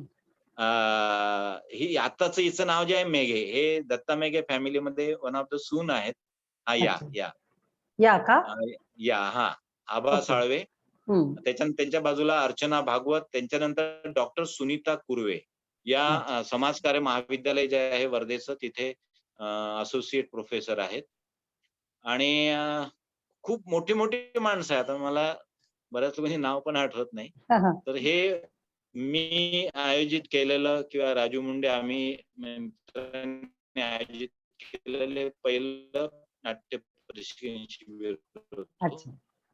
आणि अस्मिता नावाची नाट्य संस्था होती, ज्याचा मी ओके. संस्थापक अध्यक्ष होतो. हम्म. आणि अशोक राणा आहेत सगळ्यात मध्ये. ते आठवणी या फोटोंच्या निमित्ताने हो खरंच. एवढी मला भरपूर बरं माहिती वाटलं गोळा मला. केलेली आहे. बहुतेक भरपूर फोटो तुमचे आम्ही असे ढापलेले आहेत. आता ते जाणून घेतोय. या नाही पण बोलूया आपण. मगा जसं परिचय देताना मी म्हणाले होते की सतीश सरांना अनेकविध पुरस्कार मिळालेले आहेत. तर या पुरस्कारांची इथे थोडक्यात माहिती दिलेली आहे आणि खूप वेगळे म्हणजे काय म्हणता येईल आपल्याला की ज्या पुरस्कारांचा केवळ आपण उल्लेख जरी करायला सुरुवात केली, यादीच तयार होईल, तर सर तुमचं खूप खूप अभिनंदन आम्हा सगळ्यांकडे कडून आणि खूप साऱ्या शुभेच्छाही सोबतच. रश्मीजी आपण आता पुढचा प्रश्न घेऊ शकतो. हे सगळे मला फोटो धैर्यजी एक सांगायचं होतं. हा हा. नाही, रश्मी सांगायचं होतं की वारंवार यश आणि वगैरे असं, खरं म्हणजे माहित आहे का, यश अपयश हे मेजरमेंट म्हणजे मी मानतच नाहीये. माझं असं म्हणणं आहे की तुम्ही कंटिन्यू काम करत राहा. मिलता है ठीक आहे, नाही मिलता है ठीक आहे. त्यांनी म्हणजे त्या मोजण्याला काही अर्थ नसतो. मी माझ्या कामातून मला क्रिएटिव्ह प्लेजर मिळतो की नाही, माझ्या कामातून समाजाला त्याचा काही उपयोग होतो की नाही, माझ्या कामातून विद्यार्थ्यांना काही उपयोग होतो की नाही, माझ्या कामातून माझ्या मित्रांना, माझ्या टीममध्ये काम करणाऱ्यांना काही उपयोग होतो की नाही. हा, तो होत असेल तर ते खरं यश आहे, ते खरे अवॉर्ड आहे. पण ठीक आहे, जेव्हा आपण समाजासाठी काम करतो तर काही आपली दखल घेतली जाते आणि आपल्यावरच्या प्रेमापोटी आपल्यावरचे काही पुरस्कार दिले जातात. तर तो त्यांचा सद्भाव असतो, त्यांचाही सन्मान केला पाहिजे. पण वो कोई पैमाना नहीं है, वो कोई मेजरमेंट की तुम्हाला इतकं मिळालं म्हणजेच तुम्ही यशस्वी, इतकं मिळालं म्हणजेच तुम्ही तर हे मला रश्मी खास करून सांगायचं होतं. बस काम करत राहायचं, काम करण्यातला आनंद, काम करण्यातला जो तो सगळ्यात मोठं यश असतं आणि ते मला 100% मिळालेलं आहे. हे भरत मुनींनी ज्या वेळेला म्हणजे आता तुम्ही जे उत्तर दिलं किंवा जो प्रश्न आहे की नाटक करावं कोणी, असा प्रश्न निर्माण झालेला होता. त्याचं उत्तर त्यांनी दिलं होतं की जे अतिशय कार्यकुशल आहेत, जे बुद्धिमान आहेत, पंडित आहेत, जे वाक्पटू आहेत, ज्यांना थकवा दूर करता येतो इतरांचा, त्यांनी अभिनयाकडे यावं असं म्हणलेलं आहे की जे त्यांनी दुःख हलकं करण्यासाठी हे काम करत आहेत. म्हणून याला खरं तर म्हणजे टीकेचं कारण होईल, पण याला पंचम वेदाची हे स्थान दिलेलं आहे. एवढं मोठं आहे. म्हणजे तो किस्सा खूप छान आहे, गोड आहे तो किस्सा की देवांनी एकदा नाटक बसवायचं ठरवलं सगळ्या देवदेवतांनी आणि मग कोण भूमिका करणार असं ते त्याचा भरतमुनींच्या ह्याच्यामध्ये उल्लेख आहे, भरतमुनींची नियुक्ती करायची असं. फार सुंदर आहे ते. आणि त्यात तसेच आहे की आपण दुःख जना पराभूत जे झालेले आहेत अशांना सुद्धा नाटक हा उपाय सांगितलाय त्याच्यामध्ये, असं ते. त्यामुळं सुंदर सांगितलं. नाही, आणि दुसरं नाटक हे कॅथार्सिसचं अत्यंत महत्वाचं आणि मोठं माध्यम आहे. आणि म्हणूनच आपण जसं म्हटलं की as a therapy, as a applied art वगैरे म्हणून जो आपण त्याचा विचार करतो तो याच दृष्टीने आपण करत असतो. खरंच आहे. शिरीषजींनी पण हा जो आता किस्सा सांगितला की नाटक कोणी करावं, हे पण खरंच खूप श्रवणीय होतं, खूप ऐकण्यासारखं होतं. आणि सर तुम्ही जे आता म्हणालात की हे सगळं आपण यश म्हणून मोजतो, याला काही मोजमाप नसतं. हा तुमच्या मनाचा मोठेपणा आहे. आणि तुम्हाला ऐकताना आम्हाला आता जे काही खरं म्हणजे आम्ही बघतोय ते खरं तर भारावून जाण्यासारखंच आहे. आपण पुन्हा आपल्या प्रश्नांकडे वळूया. तर जरा वेगळ्या वळणाने आपण रंगमंचापेक्षा जरा वेगळा प्रश्न मला विचारावासा वाटतोय तुम्हाला, की माधे आपण जेव्हा एकदा बोललो होतो तेव्हा तुमच्याकडनं मी काही किस्से ऐकले होते. तर तुमच्या पत्रकारितेतले काही अनुभव, काही किस्से ऐकायला आम्हाला आवडेल. विशेषतः एकदा आपण अमृता इम्रोज बद्दल बोललो होतो आणि तुम्ही अमृताला भेटलात तेव्हा इम्रोजचा एक गमतीदार किस्सा तुम्ही आम्हाला सांगितला होता. तर असं काही अनुभव तुम्ही आमच्याशी शेअर करू शकता तर फार बरं होईल. पत्रकारितेतले खूप खूप अनुभव आहेत, पण आता सांगणं आणि आता यावेळेस, पण जसं तुला मी इम्रोज आणि अमृताजींच्या संदर्भातलं, कारण माझे आवडती कवयित्री, आवडती लेखिका आणि इम्रोजी पण आवडती चित्रकार, पण अर्थात कधी बघितलं नव्हतं. तर मी त्यांची मुलाखत घ्यायला त्यांच्या घरी गेलो आणि त्यांची तब्येत खराब होती, पण त्यांना मी आधी फोनवर तर त्यांनी नाहीच म्हटलं. पण तरी मी गेल्यावर मी सांगितलं की मुझे आपके बारे में भी बात नहीं करनी है, मुझे आपके साहित्य के भी बारे में बात नहीं करनी, मुझे केवल साहिर साहब के बारे में बात करना है, वो भी आपसे. तर हे म्हटल्यानंतर मग त्यांनी होकार दिला. खरं तर त्या आजारी होत्या, पण तरी होकार दिला आणि आम्ही खूप खूप वेळ बोलत राहिलो. या दरम्यानच्या काळामध्ये आणि 15-20 मिनिटांची वेळ दिली होती, पण साहिर साहेबांचा विषय इतका मोठा तो निघाला की त्यांना पण कळलं नाही किती वेळ बोललो. पण या दरम्यानच्या काळात खूप वेळ झाला. म्हणून त्यांच्या घरी जे काम करणारे गृहस्थ होते त्यांनी आधी आम्हाला नाश्ता आणून दिला. मग तरी आमची चर्चा थांबत नव्हती. मग दुपारी त्यांनी जेवणाची पण व्यवस्था केली. तर जवळ-जवळ 4 ते 5 तास आम्ही अमृताजींकडे होतो आणि खूप वेगवेगळे विषय निघाले. अ, मग जाताना त्यांनी आम्हाला आवाज दिला, की म्हणजे आता म्हटलं की आम्ही निघतो. तर ते म्हणाले, की "ठीक है." तर त्यांनी आवाज दिला, की "इमरोजी इनको बाहर छोड़ के आओ." इमरोजी म्हटल्यानंतर मी थोडं थबकलो, की इमरोजी म्हणजे इमरोज साहेब आहे की काय? तर मला कळेना. तर मी त्यांना म्हटलं, की "इमरोज साहब है यहाँ?" "हाँ, हाँ, है इमरोजी म्हणायचे त्यांना ते. तर माझ्यासोबत शेखर सोनी आणि नानू नेवरे हे 2 प्रसिद्ध फोटोग्राफर पण होते. इमरोजींचं नाव ऐकल्याबरोबर तर आधी ते शहारेच आले मला. कारण साहिरजींबद्दलच सगळी चर्चा आणि सगळं होऊन गेली होती आणि इमरोजींबद्दल मी वाचलं होतं, ऐकलं होतं. थोड्या वेळाने तेच गृहस्थ जे हाल्फ पॅन्टमध्ये आणि बनियानमध्ये जे आम्हाला आमचा नाश्ता, चहा, पाणी सगळं करत होते, ज्यांनी आम्हाला जेवायला वाढवलं, सगळं काम केलं, तेच व्यक्ती आले तिथे. बोले, "जी सर चलिए." मैं बोला, "नहीं, नहीं, इमरोज साहब को मिलना है हमको." तो बोले, "हाँ, कोई बात नहीं." तो बोला, हम उनको मिले बगैर नहीं जाएँगे." तो ते म्हणे, "मग कोई बात नहीं है." बोले, "तो मैं ही इमरोज हूँ." बोला, "नहीं, हमको इमरोज साहब से मिलना है." तो म्हणे, "अरे भाई साहब, मैं ही इमरोज हूँ." बोला, "नहीं सर, आप तो अभी." अक्षरशः आम्ही धडाधड त्यांना मिठ्या मारल्या. म्हणजे ते जे 2 मिनिटं होते आमच्यासाठी आणि दारातून अमृताजी ते सगळं पाहत होत्या. आताही मला शहारे येतात. तो सीन जो मला की इमरोजींकडून आम्ही सेवाच करून घेतली, म्हणजे या हिशोबाने चहा, नाश्ता, जेवण सगळं. शॉक. त्याच्यानंतर आम्ही जवळ-जवळ तिन्ही मित्र एकमेकांशी जवळ-जवळ 2-3 तास बोललोच नाही आम्ही. इतकं ते शॉकिंग होतं. तर एखाद्या पत्रकाराच्या आयुष्यात अशा पद्धतीने आणि आम्ही बघतोय की आम्ही आम्ही इमरोजींना मिठी मारतोय आणि तिथून अमृताजी बघतात आहे. दॅट वॉज म्हणजे आता याला काय काय म्हणाल, तो क्षण काय होता किंवा काय याचं वर्णनच करता येत नाही. अशा खरंच. खूप घटना आहेत. निळूभाऊ फुलेंसोबत तर खूपच घटना आहे. म्हणजे ते मला लहान भाऊ पण मानायचे. डॉक्टर लागून सोबतचे आहे. विक्रम गोखलेंना मी मोठा भाऊ मानतो. ते मला लहान भाऊ मानतात. त्यांच्याशी असलेले अनेक किस्से आहेत. प्रतीक्षा लोणकर आहे, निशिगंध आव्हाड तिला तर मी अगदी लहानपणापासून पाहिलेलं आहे. म्हणजे माझी ओळख तिच्या आईशी. तर असे भरपूर, भरपूर किस्से आहेत. आणि जसं मी विक्रम गोखलेंचं सांगितलं, की तपोवनमध्ये जेव्हा मी शिबिर घेतलं तर अर्थात पैसा तर एक घेतला नाही, पण उलट तपोवनलाच तिथल्या अनाथ मुलांसाठी 10 कॉम्प्युटर त्यांनी त्या काळामध्ये दिले. खूप लोकं या क्षेत्राने मित्र म्हणून दिले, जोडल्या गेले. आता अलीकडचा गजेंद्र हिरे हा माझा अत्यंत क्लोज फ्रेंड आहे. मिलिंद शिंदे आहे, किशोर कदम सौमित्र आहे. चंदू कुलकर्णी आहे, राजीव भारत जोशी गणेश. आहे. खूप म्हणजे माझा परिवार जो आहे तो खूप मोठा परिवार आहे. आणि म्हणजे दिल्लीपासून गल्लीपर्यंत ज्याला म्हणतात. अगदी प्रेमानंद गजवींसारखे नागपूरचेच पण मोठं काम भारतीय पातळीवर असलेले लेखक ते अत्यंत क्लोज याच्यामधले आहेत. किती नावं घेऊ मी? म्हणजे नावं सुटतील इतकी नावं मला घ्यावी लागेल. खूप छान सर. ऍक्च्युली नानू नेवारे यांनी पण मला हा किस्सा सांगितला होता. तुम्ही दोघं सोबत होतात म्हणून, आणि तुमच्या तोंडून पण जेव्हा हा किस्सा ऐकला आणि आज तिसऱ्यांदा हा किस्सा ऐकताना पण अंगावर शहारे आले. म्हणूनच आमचे जे सगळे मित्रमंडळी आहेत या सगळ्यांना पण हा किस्सा कळावा म्हणून मी हा प्रश्न मुद्दाम तुम्हाला विचारला. आपण पुढल्या प्रश्नाकडे वळूया.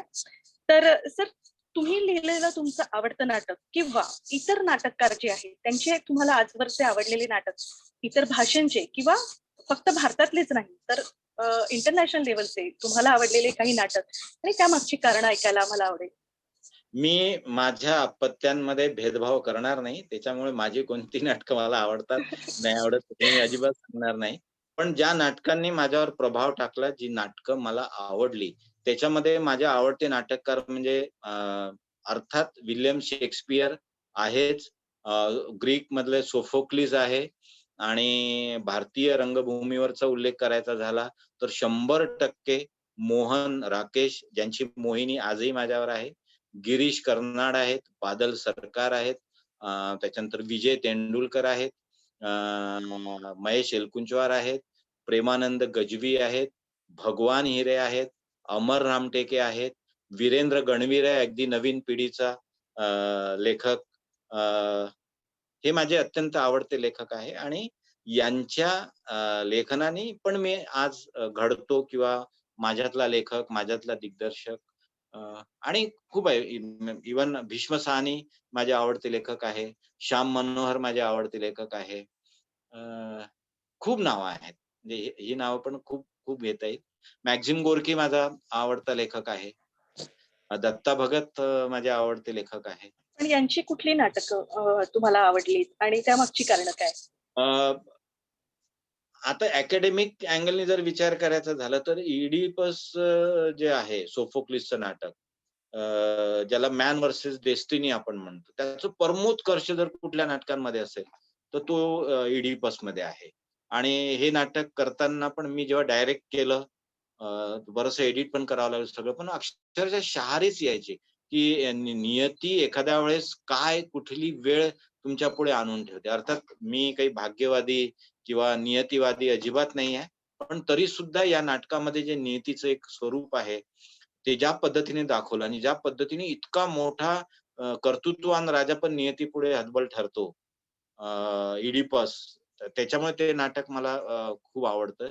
या नाटकातला जो कॉन्फ्लिक्ट आहे, जो कॉम्प्लेक्स आहे, तो फारच एक डायरेक्टर ला तर निश्चित चॅलेंज करणार आहे.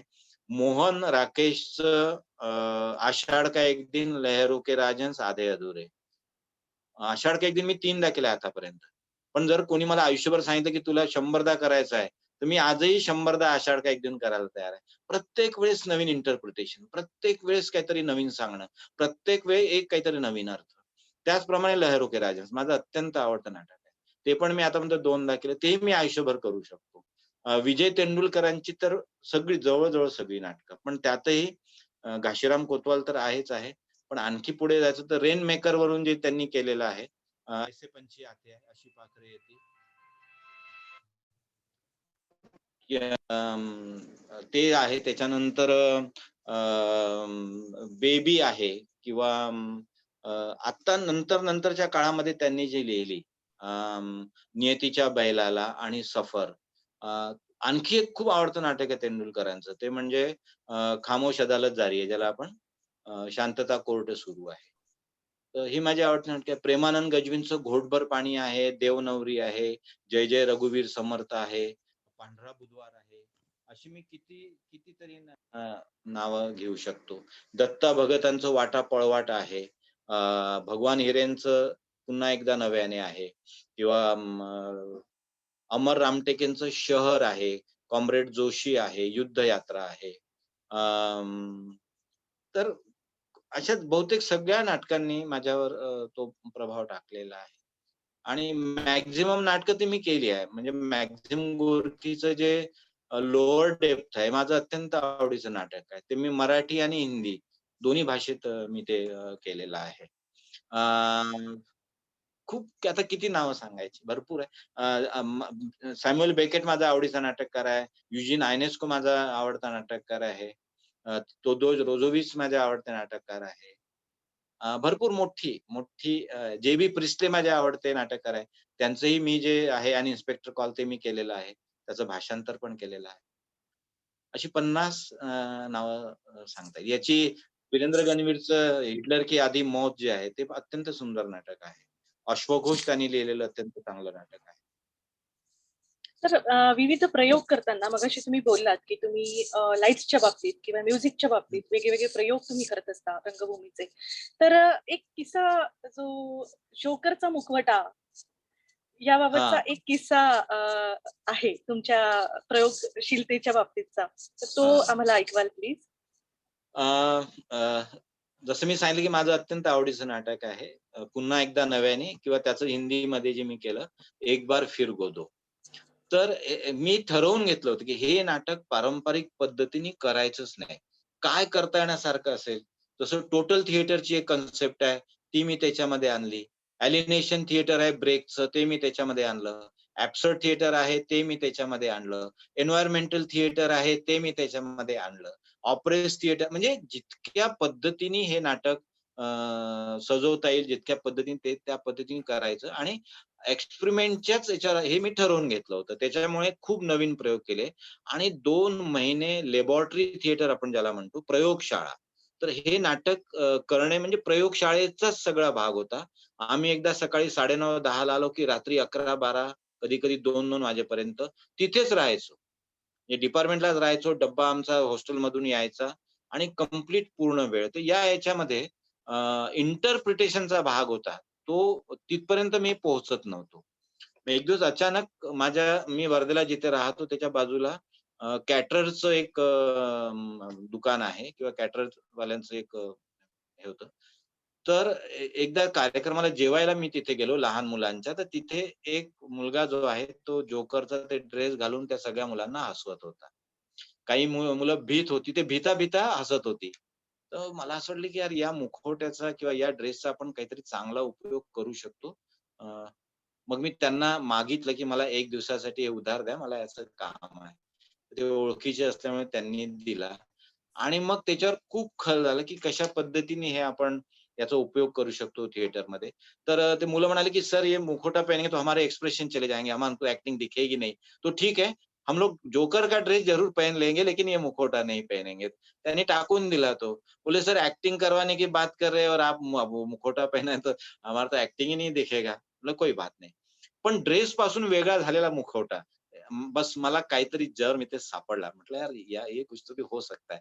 म्हणजे ड्रेस पासून अक्षरशः तो मुखवटा त्याला शिवलेला होता. पण त्या मुलांनी ते काढून त्याला वेगळा करून टाकला. म्हटलं, "बस अब कुछ तो भी मिल रहा है." ड्रेस पासून कंप्लीट त्या सूट पासून केलेला मुखवटा आणि तरी तो मुखवटा हसतो आहे. म्हटलं, "यार याच्यापेक्षा तर चांगला मेसेज होऊच शकत नाही."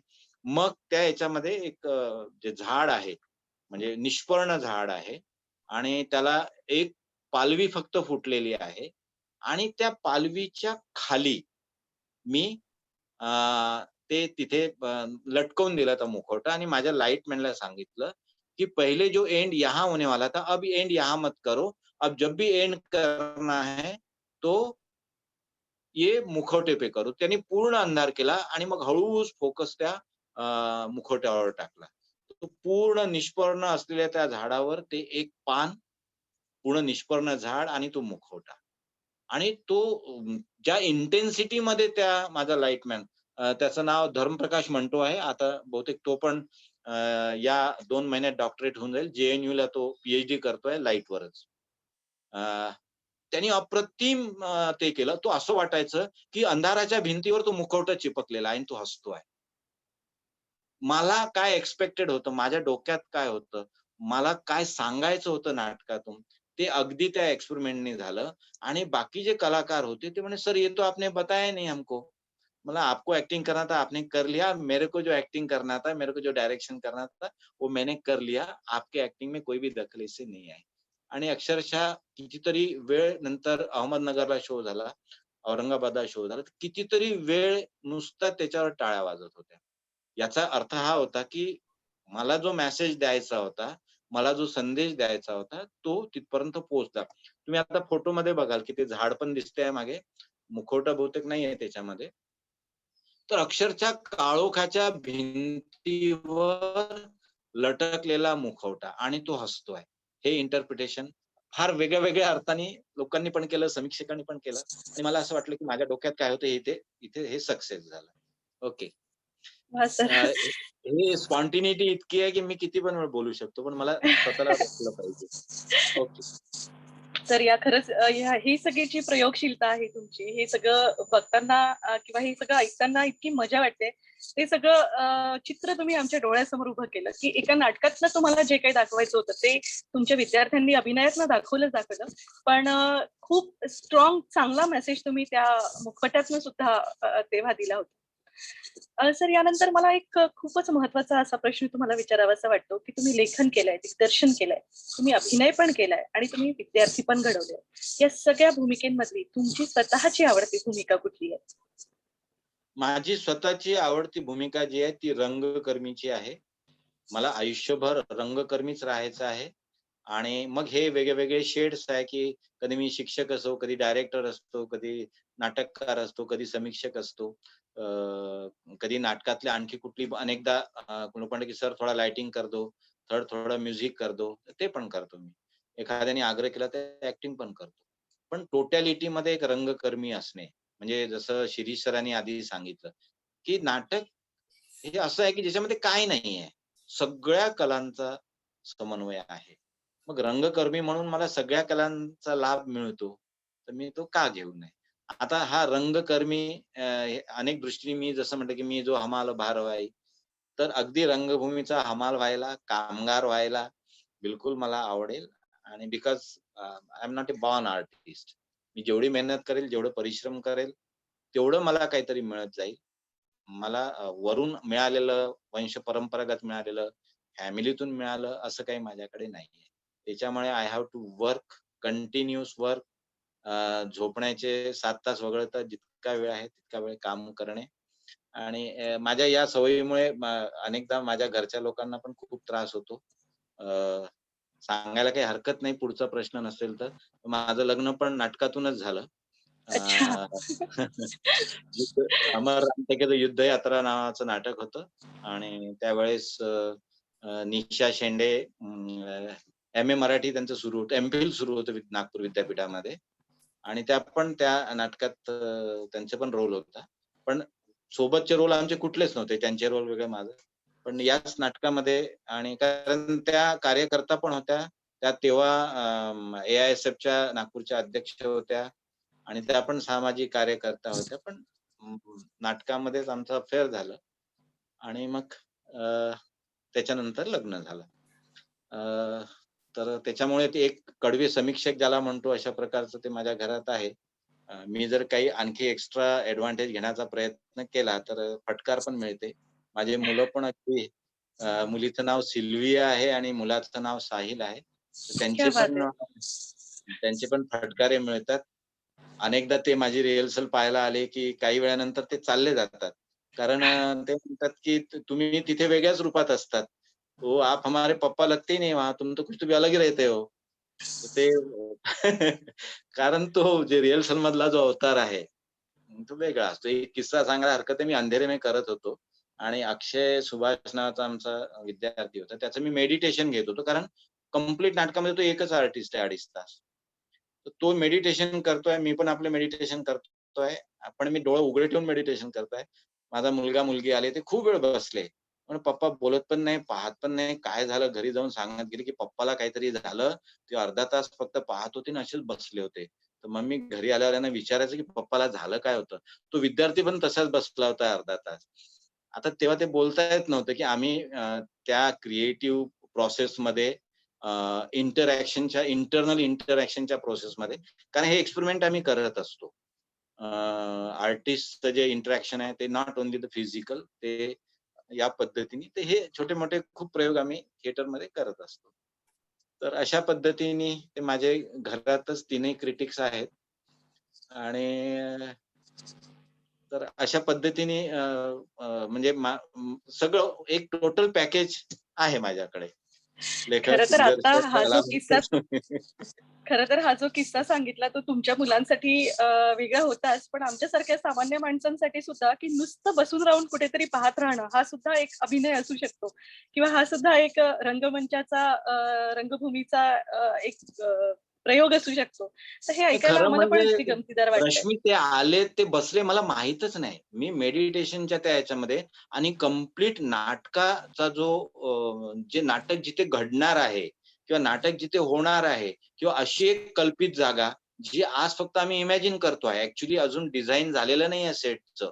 पण एक इमॅजिनेशन सुरू आहे, की अशा प्रकारचं आहे आणि जागतेपणाने आपण स्वप्न पाहतो तशा प्रकारचे आम्हाला सिम्बल्स दिसतात आहे, साउंड पॅटर्न दिसतात आहे. ते सगळं कारण अंधेरे में ज्या पद्धतीची कविता आहे गजानन माधव मुक्तिबोधची, तर ही ट्रान्स मधली कविता आहे. ही संज्ञाप्रवाही कविता आहे.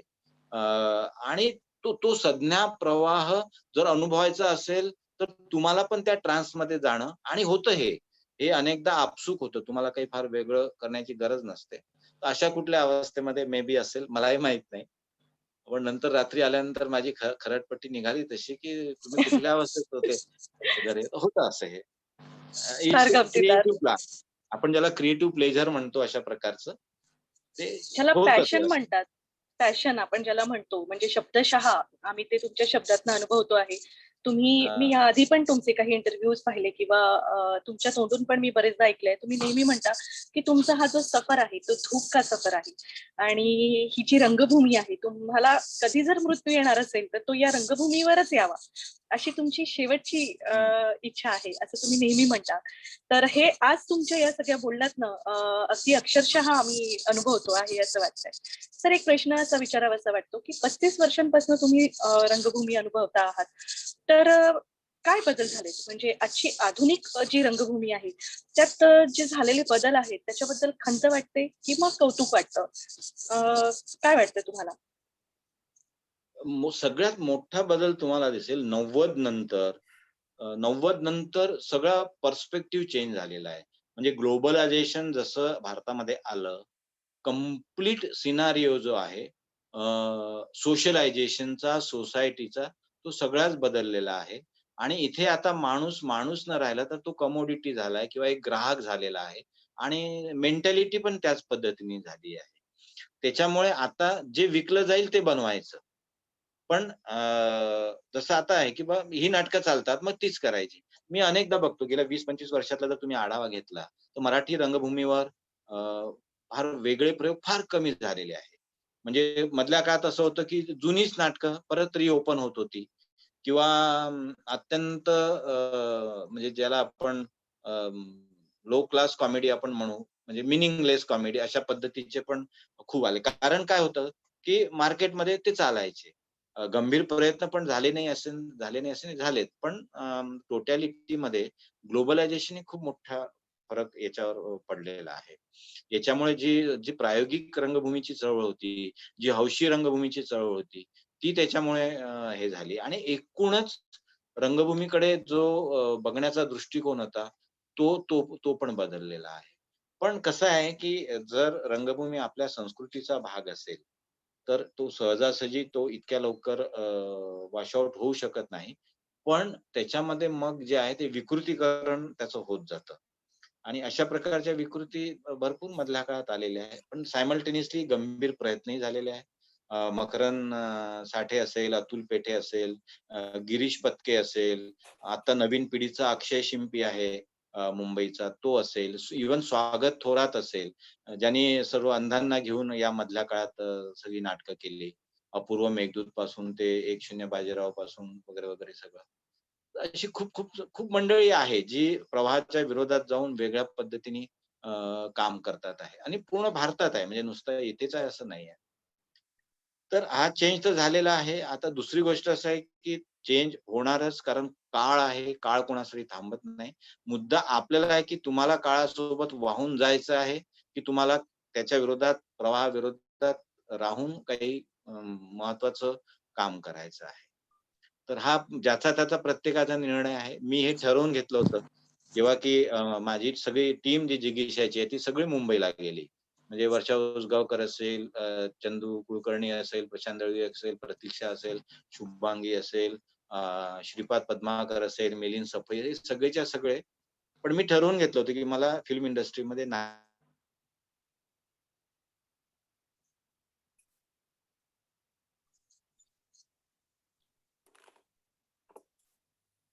नेटवर्क गेलेलं दिसतंय. थिएटर हीच माझी प्रायोरिटी आहे आणि मी शेवटच्या क्षणापर्यंत थिएटरच करणार. कारण थिएटर मधला जो अनुभव आहे, थिएटर मधलं जे जगणं आहे, थिएटर मधला जो श्वास घेणं आहे, थिएटर मधलं एकूण सगळा जो औरा आहे थिएटरचा, याला पर्याय नाहीये माझ्या माझ्या दृष्टीने. सर माणिक घातपुरे यांचा एक प्रश्न आहे. त्या आपल्या व्हिडिओवर हा प्रश्न विचारतायत की आजच्या तरुण रंगकर्मींकडनं तुमच्या काय अपेक्षा आहेत? अत्यंत महत्वाचा हा प्रश्न आहे. मला एवढंच म्हणायचं होतं, की जर तुम्हाला करियर म्हणून या क्षेत्रात यायचं असेल, तर अजिबात भावनिकदृष्ट्या भावावेशात होऊन येऊ नका. कारण चित्रपटाचा प्रभाव, दूरदर्शनचा प्रभाव आपल्यावर पडतो आणि लगेच वाटतं, की चला. तर सगळ्या लोकांना हिरोज बनायचं असतं. एक विद्यार्थी माझ्याकडे आला. तो म्हणाला, की सर, त्याचे वडील घेऊन आले, की "सर, याच्या डोक्यात आहे, की याला इंडस्ट्रीमध्ये जायचं." म्हटलं, "ठीक आहे." म्हटलं, "काय करायचं बेटा तुला?" "मला सर हिरोज बनायचं म्हणे. तर म्हटलं, "हिरो बनण्यापेक्षा ॲक्टर का नाही बनत?" तर "नाही, नाही, मला ॲक्टर नाही बनायचं म्हणे, मला हिरोज बनायचं म्हणे. तर हिरो एंड ॲक्टर याच्यामधला जो कन्फ्युजन आहे, याच्यामधला जो वेगळेपण आहे, हे लक्षात घ्या, की ॲक्टर हा ऑल्वेज ॲक्टर असतो आणि ॲक्टर हा ऑल्वेज हिरो असतो. हिरो हा ॲक्टरच असेल असं नाही. कितीतरी हिरो आले आणि गेले इंडस्ट्रीमध्ये. पण जे ॲक्टर आहे ते टिकले. मग त्यांच्यामध्ये अमिताभ बच्चनचं नाव घ्या, नाना पाटेकरांचं नाव घ्या किंवा 15-20 वर्ष स्ट्रगल केलेला नवाजुद्दीन घ्या किंवा इव्हन शाहरुख खान घ्या. तो पण थिएटरमधून आलेला आहे. आता आणि अनेक अशी माणसं. तर आपल्याला काय करायचं हे जर क्लिअर असेल आणि तुम्हाला you should how to prove yourself. तुम्हाला स्वतःला प्रूव्ह करावं लागेल. प्रचंड मेहनत तुम्हाला घ्यावं लागेल. डेडिकेशन करून आणि विथ प्लॅन तुम्हाला करियर करण्यासाठी तुम्हाला मुंबईला जावं लागेल. कारण मुंबई हे मार्केट आहे. तर अत्यंत डोळसपणे प्रॅक्टिकली प्लॅन करावा लागेल, तरच या फील्डमध्ये या.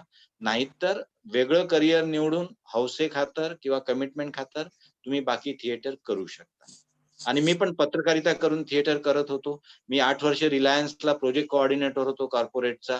ते करून पण मी थिएटर करत होतो. कॉर्पोरेटची नोकरी करून सुद्धा मी थिएटर केलेलं आहे. ते करू शकतो. आजही करतो. आजही विद्यापीठाची नोकरी करून थिएटर करतो. तर तुमचे आयडियाज क्लिअर पाहिजे, तर काहीच इश्यू होणार नाही. धन्यवाद सर. आता एक महत्वाचा आणि आजच्या काळातला प्रश्न. ऍज अ क्रिएटिव्ह पर्सन, कोरोनाच्या या निराशाजन्य वातावरणात मधला काळा जो निष्क्रियतेचा गेलेला आहे आपल्या सगळ्यांचाच, तर रंगभूमी शिवाय जगता आलं का? किंवा रंगभूमी होती आणि आधीचे तुमचे सगळे अनुभव होते, त्यांनीच तुम्हाला जगण्याचा आधार दिला असं म्हणता येईल? अत्यंत महत्वाचा प्रश्न आहे रश्मी. हा तू विचारला नसता तरी मी तुला म्हटलं असतं, की मला सांगायचं आहे. तर याच्यामध्ये असं झालं, की मार्च 22 पासून हे कोरोनाचं लॉकडाऊन सुरू झालं. पहिला महिना गमतीत निघाला, दुसरा महिना पण गमतीत निघाला. जवळ-जवळ मे पर्यंत सगळं गमती-जमतीच सुरू होत्या. पण नंतर या परिस्थितीची जाणीव व्हायला लागली. आणि तुला मी सांगतो, की मी इतका पॉझिटिव्ह असूनही मला पण प्रचंड फ्रस्ट्रेशन या काळामध्ये आलं होतं.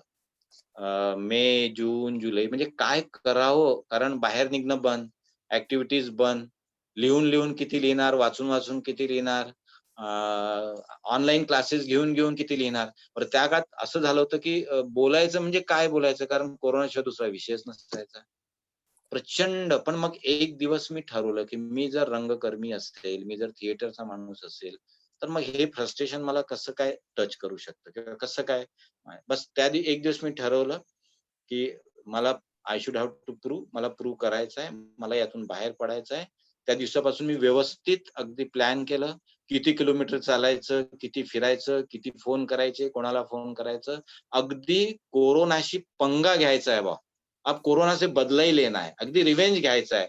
या पद्धतीने मी माझी तयारी केली आणि त्या सगळ्या काळामध्ये मी जवळ-जवळ 12 रिसर्च पेपर लिहिले. जवळ-जवळ 15 ऑनलाईन व्याख्यानं दिली, मुलाखती दिल्या आणि जवळ-जवळ 3 पुस्तकं त्या काळात मी प्रिपेअर केली. त्याच्यापैकी 2 प्रकाशित झाली. आणि अक्षरशः रिव्हेंज घेणं म्हणतात कोरोनाशी, तो मी घेतला आणि मी सप्टेंबर नंतर मी एकदम फ्री झालो. जो होगा होगा. सप्टेंबर नंतर माझी मी सगळी कामं सुरू केली आणि निश्चित हे बळ जे आहे हे आपलं मानसिक बळ आहे. हे कोणीच मदत नाही करू शकत तुम्हाला. ते तुमचं तुम्हालाच कमवावं लागेल. तुमचं तुम्हालाच प्रिपेअर व्हावं लागेल. आणि हा सार्वत्रिक अनुभव आहे. फ्रस्ट्रेशन सगळ्यांनी. आता पण दुसरी लाट आली तर त्याचा फार काही परिणाम माझ्यावर झाला नाही. म्हणजे मी प्रिपेअर होतो, की ठीक आहे. जे होईल ते होईल आणि तसंही मी नास्तिक माणूस आहे. मला फार काही फरक पडत नाही. जो होगा होगा. जे व्हायचं ते होईल. आपण कुठं काय होणार असल्याच्या त्याच्या छत्रछायेखाली आणि त्या अझम्पशन करून आपण आपलं जगणं, आपण बोलणं, आपला विचार करणं सगळं आपण हे करून टाकायचं. आपण आपलं काम करत राहायचं. जे व्हायचं ते होईल. एवढं कुठे हे करत बसता. आणि निश्चित याचा फायदा असा झाला, की माझ्या पण अनेक मित्रांना या सगळ्या याच्यातून बाहेर काढण्यासाठी माझी त्यांना मदत झाली आणि त्यांची मला मदत झाली. कारण मागचं सेशन जे आहे ते अनेक मित्रांच्या नोकऱ्या गेल्या, अनेकांकडे अनेक लोकं मृत्युमुखी पावले. याही वेळेस झाले. पण तरीही जितके थिएटरचे मित्र आहेत पूर्ण महाराष्ट्रामध्ये, भारतामध्ये आणि जिथे अशा केसेस झाल्या आहेत, तर त्या सगळ्या लोकांनी अत्यंत स्ट्रॉंगली फेस केलेलं आहे ते. तर मला असं वाटतं, की हे सगळं जे आहे थिएटरमुळे होतं.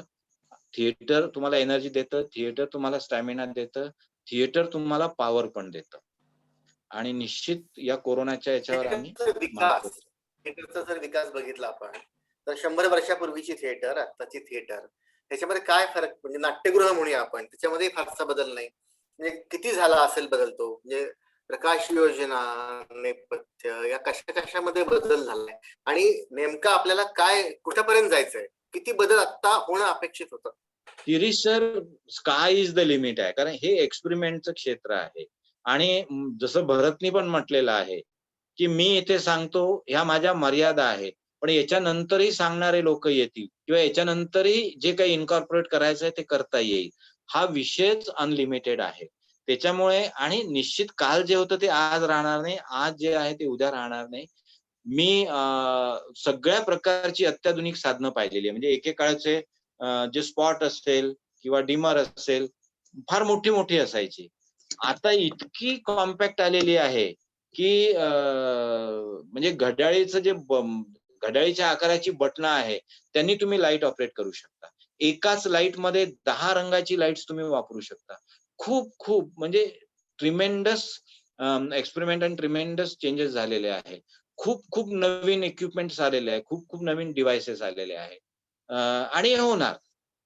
म्हणजे येणाऱ्या काळामध्ये आणखी जे आहे व्हर्चुअल टेक्नॉलॉजी जी आहे किंवा व्हर्चुअल मीडिया आहे, त्याच्यामध्ये कदाचित हे आहे, की तुम्ही तुमचं स्क्रीन तुमच्या डोळ्यासमोर उभं करू शकणार.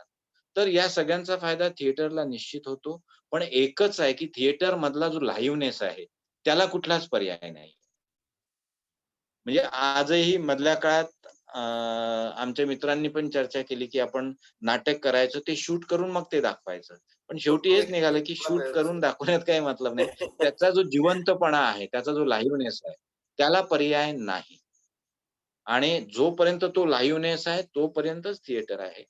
ज्या दिवशी लाईव्हनेस संपेल मग राहील काय?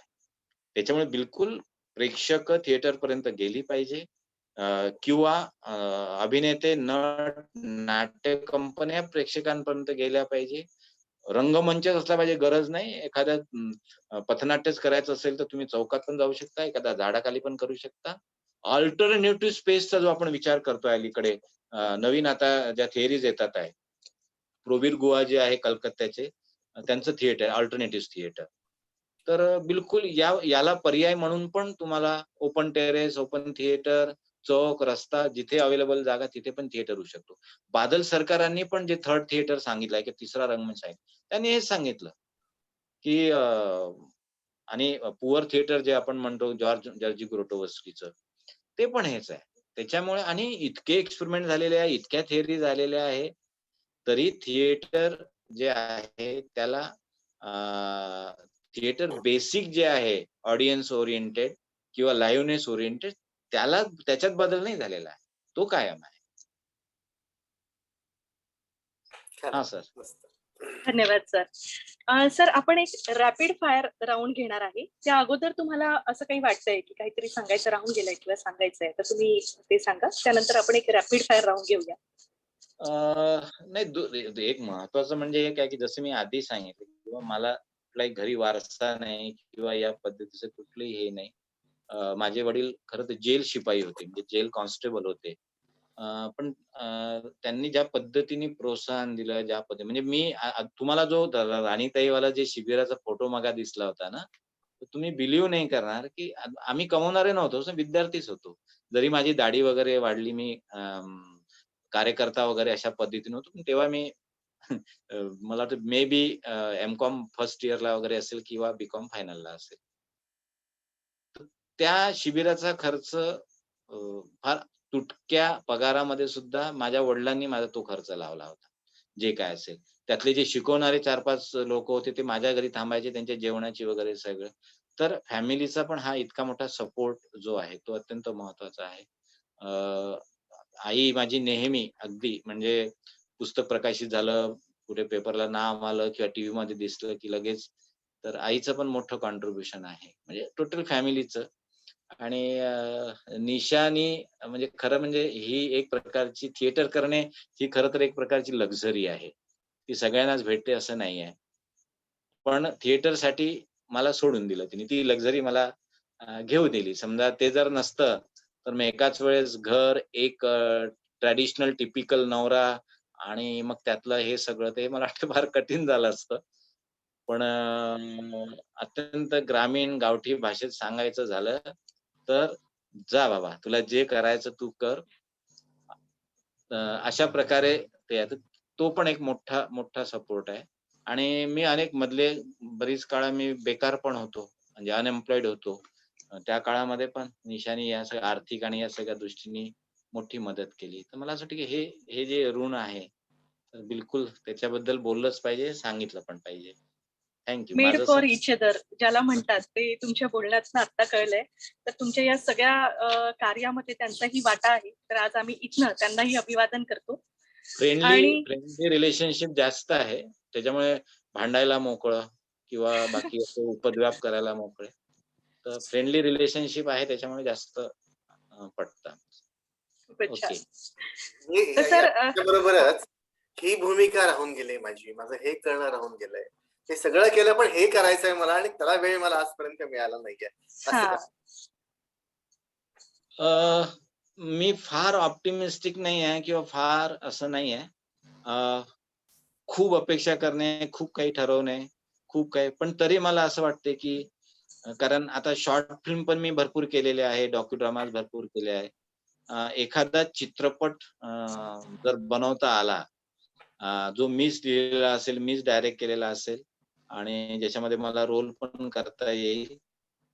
अशा पद्धतीचं जर एखादं भविष्यात संधी मिळाली, तर निश्चित असा एखादा अत्यंत चांगला चित्रपट करण्याची एक इच्छा आहे. पण ठीक आहे, ते नाही झालं तरी काही फरक नाही पडत. पण इच्छा आहे अशी. खूप शिरीष छान. सर. थँक्यू. शिरीष सर आपण पुढे जाऊया रॅपिड फायर राऊंडला. हो. हां. तर हे रॅपिड फायर राऊंड सर, एका शब्दात किंवा एका वाक्यात असं तुमचं उत्तर अपेक्षित आहे या राऊंड करिता. तर ओके. गमतीदार आहे हे, म्हणजे आता आपण संपवता संपवता असं छान फ्रेश हो गया म्हणजे या सगळ्या प्रश्नांनी. तर सर, थंडी, गरमी की पाऊस? पाऊस. आवडता पास टाइम? वाचन. आवडता पदार्थ? आलू बोंडा विथ एकदम वराडी रस्सा. क्या बात है sir. Charlie Chaplin, Tom and Jerry की मीना कुमारी नसरुद्दीन? Charlie Chaplin. क्या बात आहे, अगदीच वेगळं. तुम्हाला तुमच्यातली एखादी न आवडणारी गोष्ट?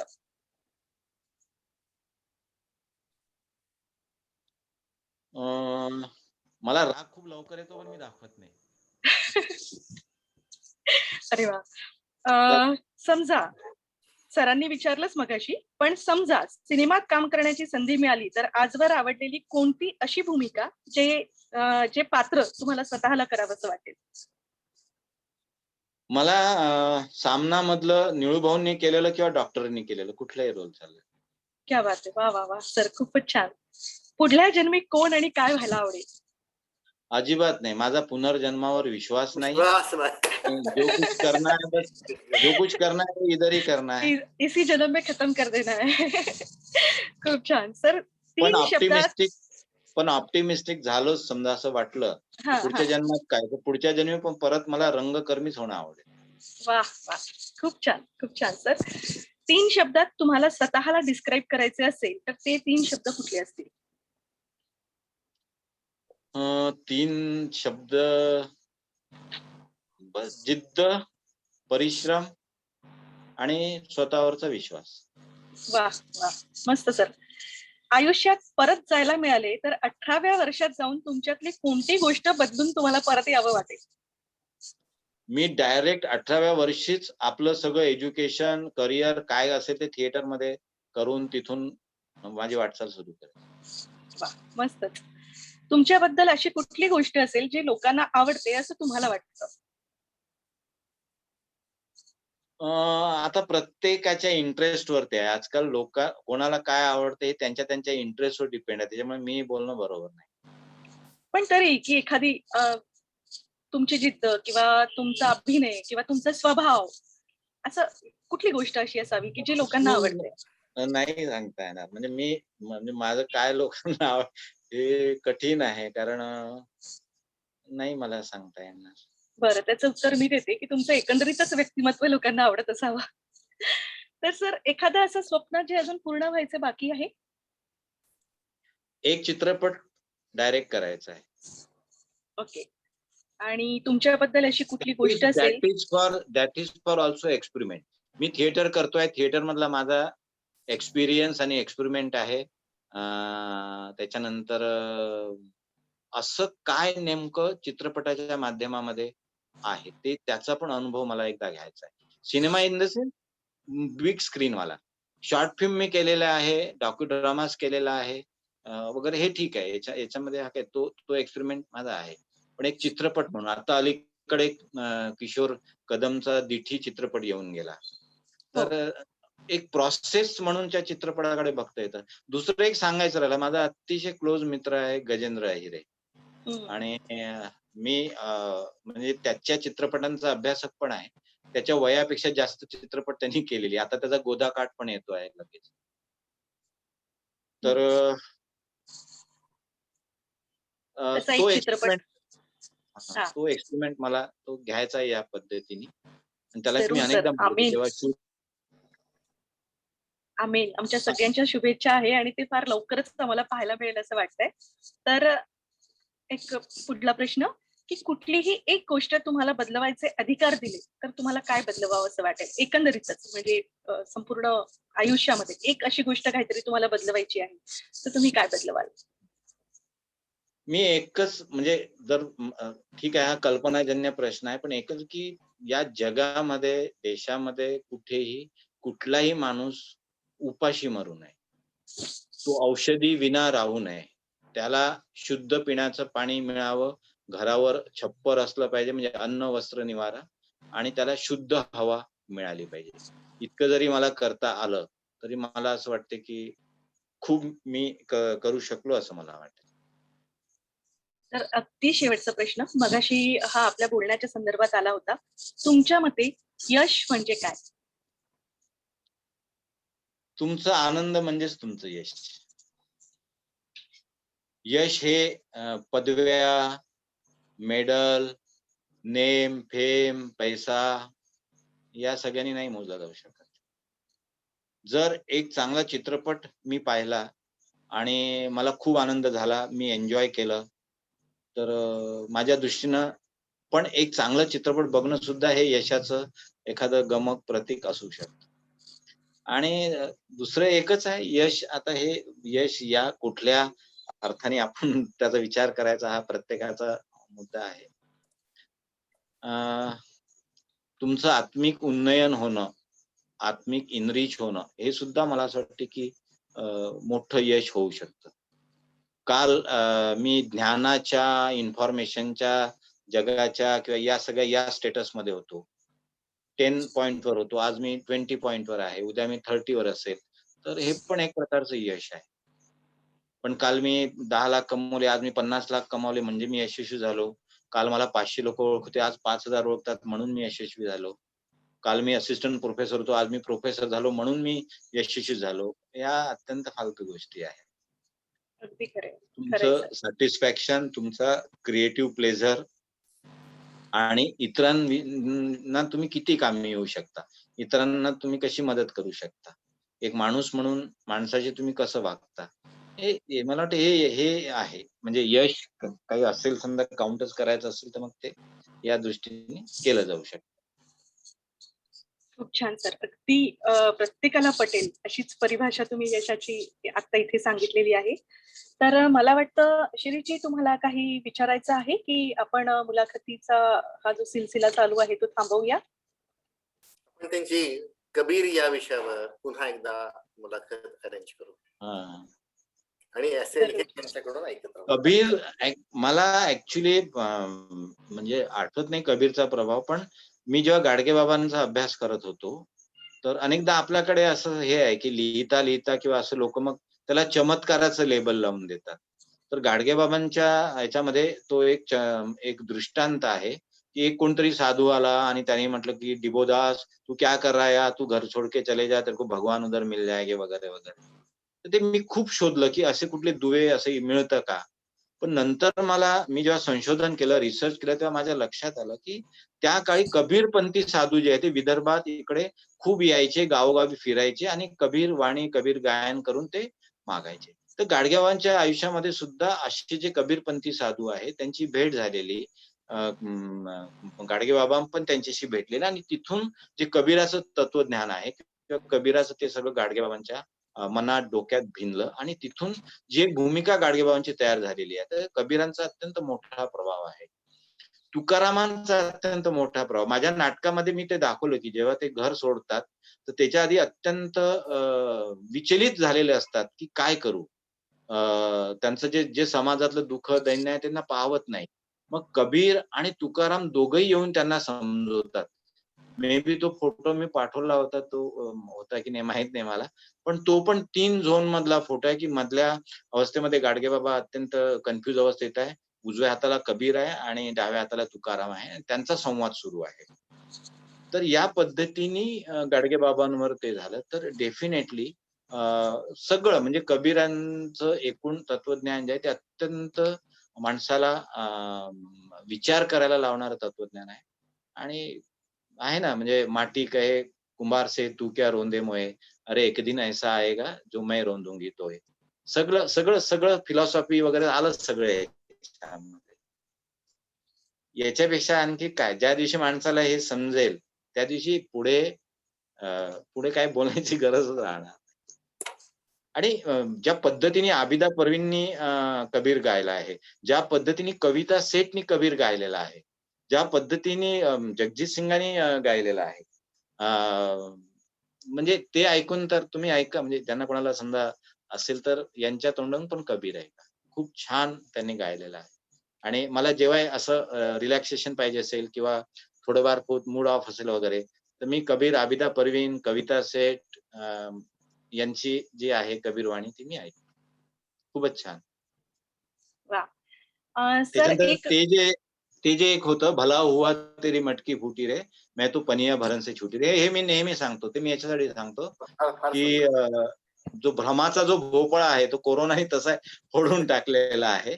आणि त्याच्यामध्ये ते म्हणतात की मैं तो पनिया भरन से छुटी रे. तर मी नेहमी म्हणतो की कबीरजींशी मी ते डिफर करतो, की मैं पनिया भरन से नहीं छुटी. भैया आपने जन्म लिया है, आप इस दुनिया में हो तो यू शुड हाव टू पनिया भरन, आपको पाणी भरना ही पडेगा. म्हणजे हे जगणं तुम्हाला स्वीकारावं लागेल आणि हे जगणं तुम्हाला जगावंच लागेल एनीहाऊ. आणि याच्यासाठी शिरीष सर मी धन्यवाद देईल. एक रेफरन्स माझा सुटला होता. माझ्यावर अल्बेर कामूच्या साहित्याचा पण खूप प्रभाव आहे. अल्बेर कामूनी पहिल्यांदा द थिएटर ऑफ द ॲब्सर्डची जी ॲब्सर्डिटी जी कन्सेप्ट आहे, ती अल्बेर कामूनी मांडलेली आहे. आणि अल्बेर कामूनी त्याच्यासाठी 2 उदाहरणं अत्यंत छान पद्धतीने दिली आहे. द मिथ ऑफ सिसिफस हा त्यांचं पुस्तक, हा त्यांचा निबंध आणि दुसरं द रिबेल म्हणून आहे. तर मिथ ऑफ सिसिफस मध्ये ते दृष्टांत असा आहे की एक फार मोठी टेकडी आहे आणि खाली हा सिसिफस नावाचा मोठा ग्रीक योद्धा आहे. तर त्याला नियती किंवा त्याला ते जे देव मंडळ आहे किंवा त्याला शिक्षा सुनावते की तू माणूस असूनही उन्मत्त झालाय, तू देवसत्तेला हे करतो आहे, इतकंच असेल तर आम्ही तुला एक शिक्षा ठोठावतो, ती पूर्ण करून तू दाखव. हे चॅलेंज ॲक्सेप्ट कर. तर तो सिसिफस आहे, तो हे चॅलेंज ॲक्सेप्ट करतो. तर त्याला शिक्षा काय दिली जाते, की ते एक मोठी शिळा आहे गोल, ती पहाडाच्या पर्वताच्या खाली आहे. त्याला सांगतात की इतकंच जर तू अस्तित्ववादी आहे, तुझा फक्त मानवावर विश्वास आहे, तू नास्तिक आहे, तू देवसत्ता नाकारतोय, तर ही शिळा वरच्या टोकापर्यंत घेऊन जा. जेव्हा तू वरच्या टोकापर्यंत नेशील शिळा, त्या दिवशी आम्ही हे मानू की तू हे चॅलेंज ॲक्सेप्ट केलेलं आहे आणि तू जे म्हणतो आहे, तू जे अस्तित्ववादी विचार मांडतोय ते ओके आहे. तो सिसिफस ते चॅलेंज ॲक्सेप्ट केला आहे त्यानी आणि तो जी शिळा आहे किंवा तो मोठा दगड आहे, तो खालून वर नेण्याचा प्रयत्न करतो आहे. पण प्रत्येक वेळेस आज 50 मीटर, उद्या 100 मीटर, काही दिवसांनी 150 मीटर, 200 मीटर तो नेतो. तो दगड परत घरंगळत खाली येतो. पण सिसिफसने हार मानलेली नाहीये. तो सतत प्रयत्न करतो आहे. तर माझं असं म्हणणं होतं, की आपल्यापुढे पण जीवन नावाचं एक प्रचंड मोठं चॅलेंज आहे. आपण तरी दुसरं काय करतो? तर आपण पण आजचे मॉडर्न सिसिफस आहोत. आणि याच अल्बेर कामूनी जे ॲब्सर्डिटीचं तत्वज्ञान मांडलं. पुढे त्याच्यावरच मी पी-एच-डी पण केलेली आहे ॲब्सर्ड थिएटरच्या याच्यावर. तर मला असं वाटतं, की हे अत्यंत महत्त्वाचं जे तत्वज्ञान आहे. तर मला अनेकदा कबीर आणि अल्बेर कामू पण एका पातळीवर येताना दिसतात. तर जगातलं तो कुठलाही व्यक्ती असो, तो तुम्हाला जर चांगली शिक्षा, चांगली दीक्षा देत असेल, तर काहीच हरकत नाही. आणि म्हणून माझ्या आयुष्यामध्ये कबीर जेवढा मला महत्त्वाचा वाटतो, तेवढा मला सार्त्र पण महत्त्वाचा वाटतो. तेवढाच मला अल्बेर कामू पण महत्त्वाचा वाटतो. तेवढंच मला गाडगेबाबा पण महत्त्वाचे वाटतात. तेवढेच डॉक्टर बाबासाहेब आंबेडकर महत्त्वाचे वाटतात. फुले, अं, शाहू महाराज, सावित्रीबाई हे सगळे जे आहे ज्यांनी समाजासाठी मोठं काम केलेलं आहे. तर त्या सगळ्यांचे ऋण मी इथे मान्य करतो. धन्यवाद सर. एक एक प्रश्न आणखी आमच्या परिवाराच्याच कुटुंबाच्याच एक सदस्य आहेत, गायत्री मुळे म्हणून. त्यांचा असा प्रश्न आहे की हा प्रश्न घेऊया, म्हणजे हा शेवटचा प्रश्न म्हणून घेऊया. त्यांचा असा प्रश्न आहे की पथनाट्य जे पूर्वी फार चालायचं आणि त्याचा प्रभाव असायचा, म्हणजे काहीतरी चांगलं समाजाला सांगायचं असेल तर ते पथनाट्याच्या द्वारे सांगितलं जायचं. पण नंतर नंतर ते कमी होत गेलं आणि आता आता तर ते बरेचदा दिसतच नाही. म्हणजे तर ह्याचा परिणाम काय आहे किंवा पुढे ते कसं सुरू राहायला पाहिजे याबद्दल थोडंसं सांगा. मी गायत्रीचे विशेष आभार यासाठी मानेल, की हा पण जो इश्यू आहे, हा प्रश्न अत्यंत महत्त्वाचा आहे. मी जसं सांगितलं, की 1990 पर्यंत चळवळीचा काळ होता आणि एकदम 90 मध्ये जे ग्लोबलायझेशन आले ना, यांनी काय-काय संपवलं जर असं आपण विचारलं. आजचा तुम्ही मोबाईल घ्याल तर जवळ-जवळ 12 प्रकारचे डिव्हाइसेस मोबाईलनी संपवले. म्हणजे कॅमेरा संपवला, रेकॉर्डर संपवलं, कॅमेरा म्हणजे तुम्ही बघा ना, एका मोबाईलमध्ये हे सगळे 12 डिव्हाइसेस आहे. जे वेगवेगळे होते ते आता एकाच मोबाईलमध्ये आले. त्याच्यामुळे त्याचं अस्तित्व संपलं. तर ग्लोबलायझेशननी दुसरं काय केलं, की पथनाट्याचा उपयोग आहे. ज्याचा जन्मच मुळात समाज प्रबोधनासाठी झालेला आहे. आता खूप मागे जर जायचं असेल तर इसवी सन पूर्व 50 मध्ये मी तुम्हाला घेऊन जातो. संस्कृत रंगभूमीचे जनकत्व आपण ज्याला देऊ शकतो असे आचार्य अश्वघोष, जे बुद्धिस्ट विचारांचे होते आणि बुद्धिस्ट धम्माच्या प्रचारासाठी ते पथनाट्याचं काम करायचे. इसवी सन पूर्व 50 मी बोलतोय, म्हणजे आजपासून 200 वर्षापूर्वीची गोष्ट आहे. तर मुळातच पथनाट्याचा उपयोगच समाज जागरण, समाज जागृतीसाठी, लोक प्रबोधनासाठी हाच त्याचा मूळ उद्देश आहे. आणि तो आतापर्यंत 90 पर्यंत होता, पण 90 पर्यंत चा काळ वगळता पुढे काय झालं, की आता अलीकडे तर पथनाट्याचा उपयोग मार्केटिंगसाठी होतोय, निवडणूक प्रचारासाठी होतो आहे, बिझनेस प्रमोशनसाठी होतो आहे. आणि पथनाट्य आता हे केवळ चौकात रस्त्यावर नाही, तर मॉलमध्ये सुद्धा व्हायला लागली आहे. आणि त्याच्यामध्ये मुख्य मुद्दा असा होता, की कुठलेही डिव्हाइस वापरायचं नाही. तुमची बॉडी, तुमचा आवाज, तुमचा अभिनय. आता ऍक्च्युअली कॉस्ट्युमसह मोठ्या-मोठ्या मॉलमध्ये पथनाट्य व्हायला लागली आहे. आणि एवढंच नाही, तर पथनाट्याचे कॉर्पोरेट ट्रेनिंग स्कूल सुरू झालेले आहे. पथनाट्याचे कॉर्पोरेट अभ्यासक्रम सुरू झालेले आहे. But that is for only the promotion of the business. तर हे अशा पद्धतीचं एक चित्र आता तुम्हाला दिसेल. मधल्या काळामध्ये सरकारी योजनांचा प्रचार-प्रसार करण्यासाठी इलेक्शनमध्ये तर फार मोठ्या प्रमाणावर रोजगाराचं साधन झालेलं आहे पथनाट्य. तर मूळ उद्देश आता हरवलेला आहे.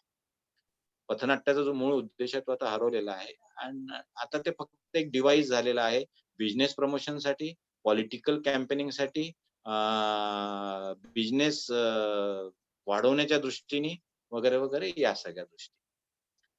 तर हे फारच चांगली स्थिती नाहीये. पण आता काळाचा महिमा काय करणार? पुढे आणखी काय होईल ते माहित नाही.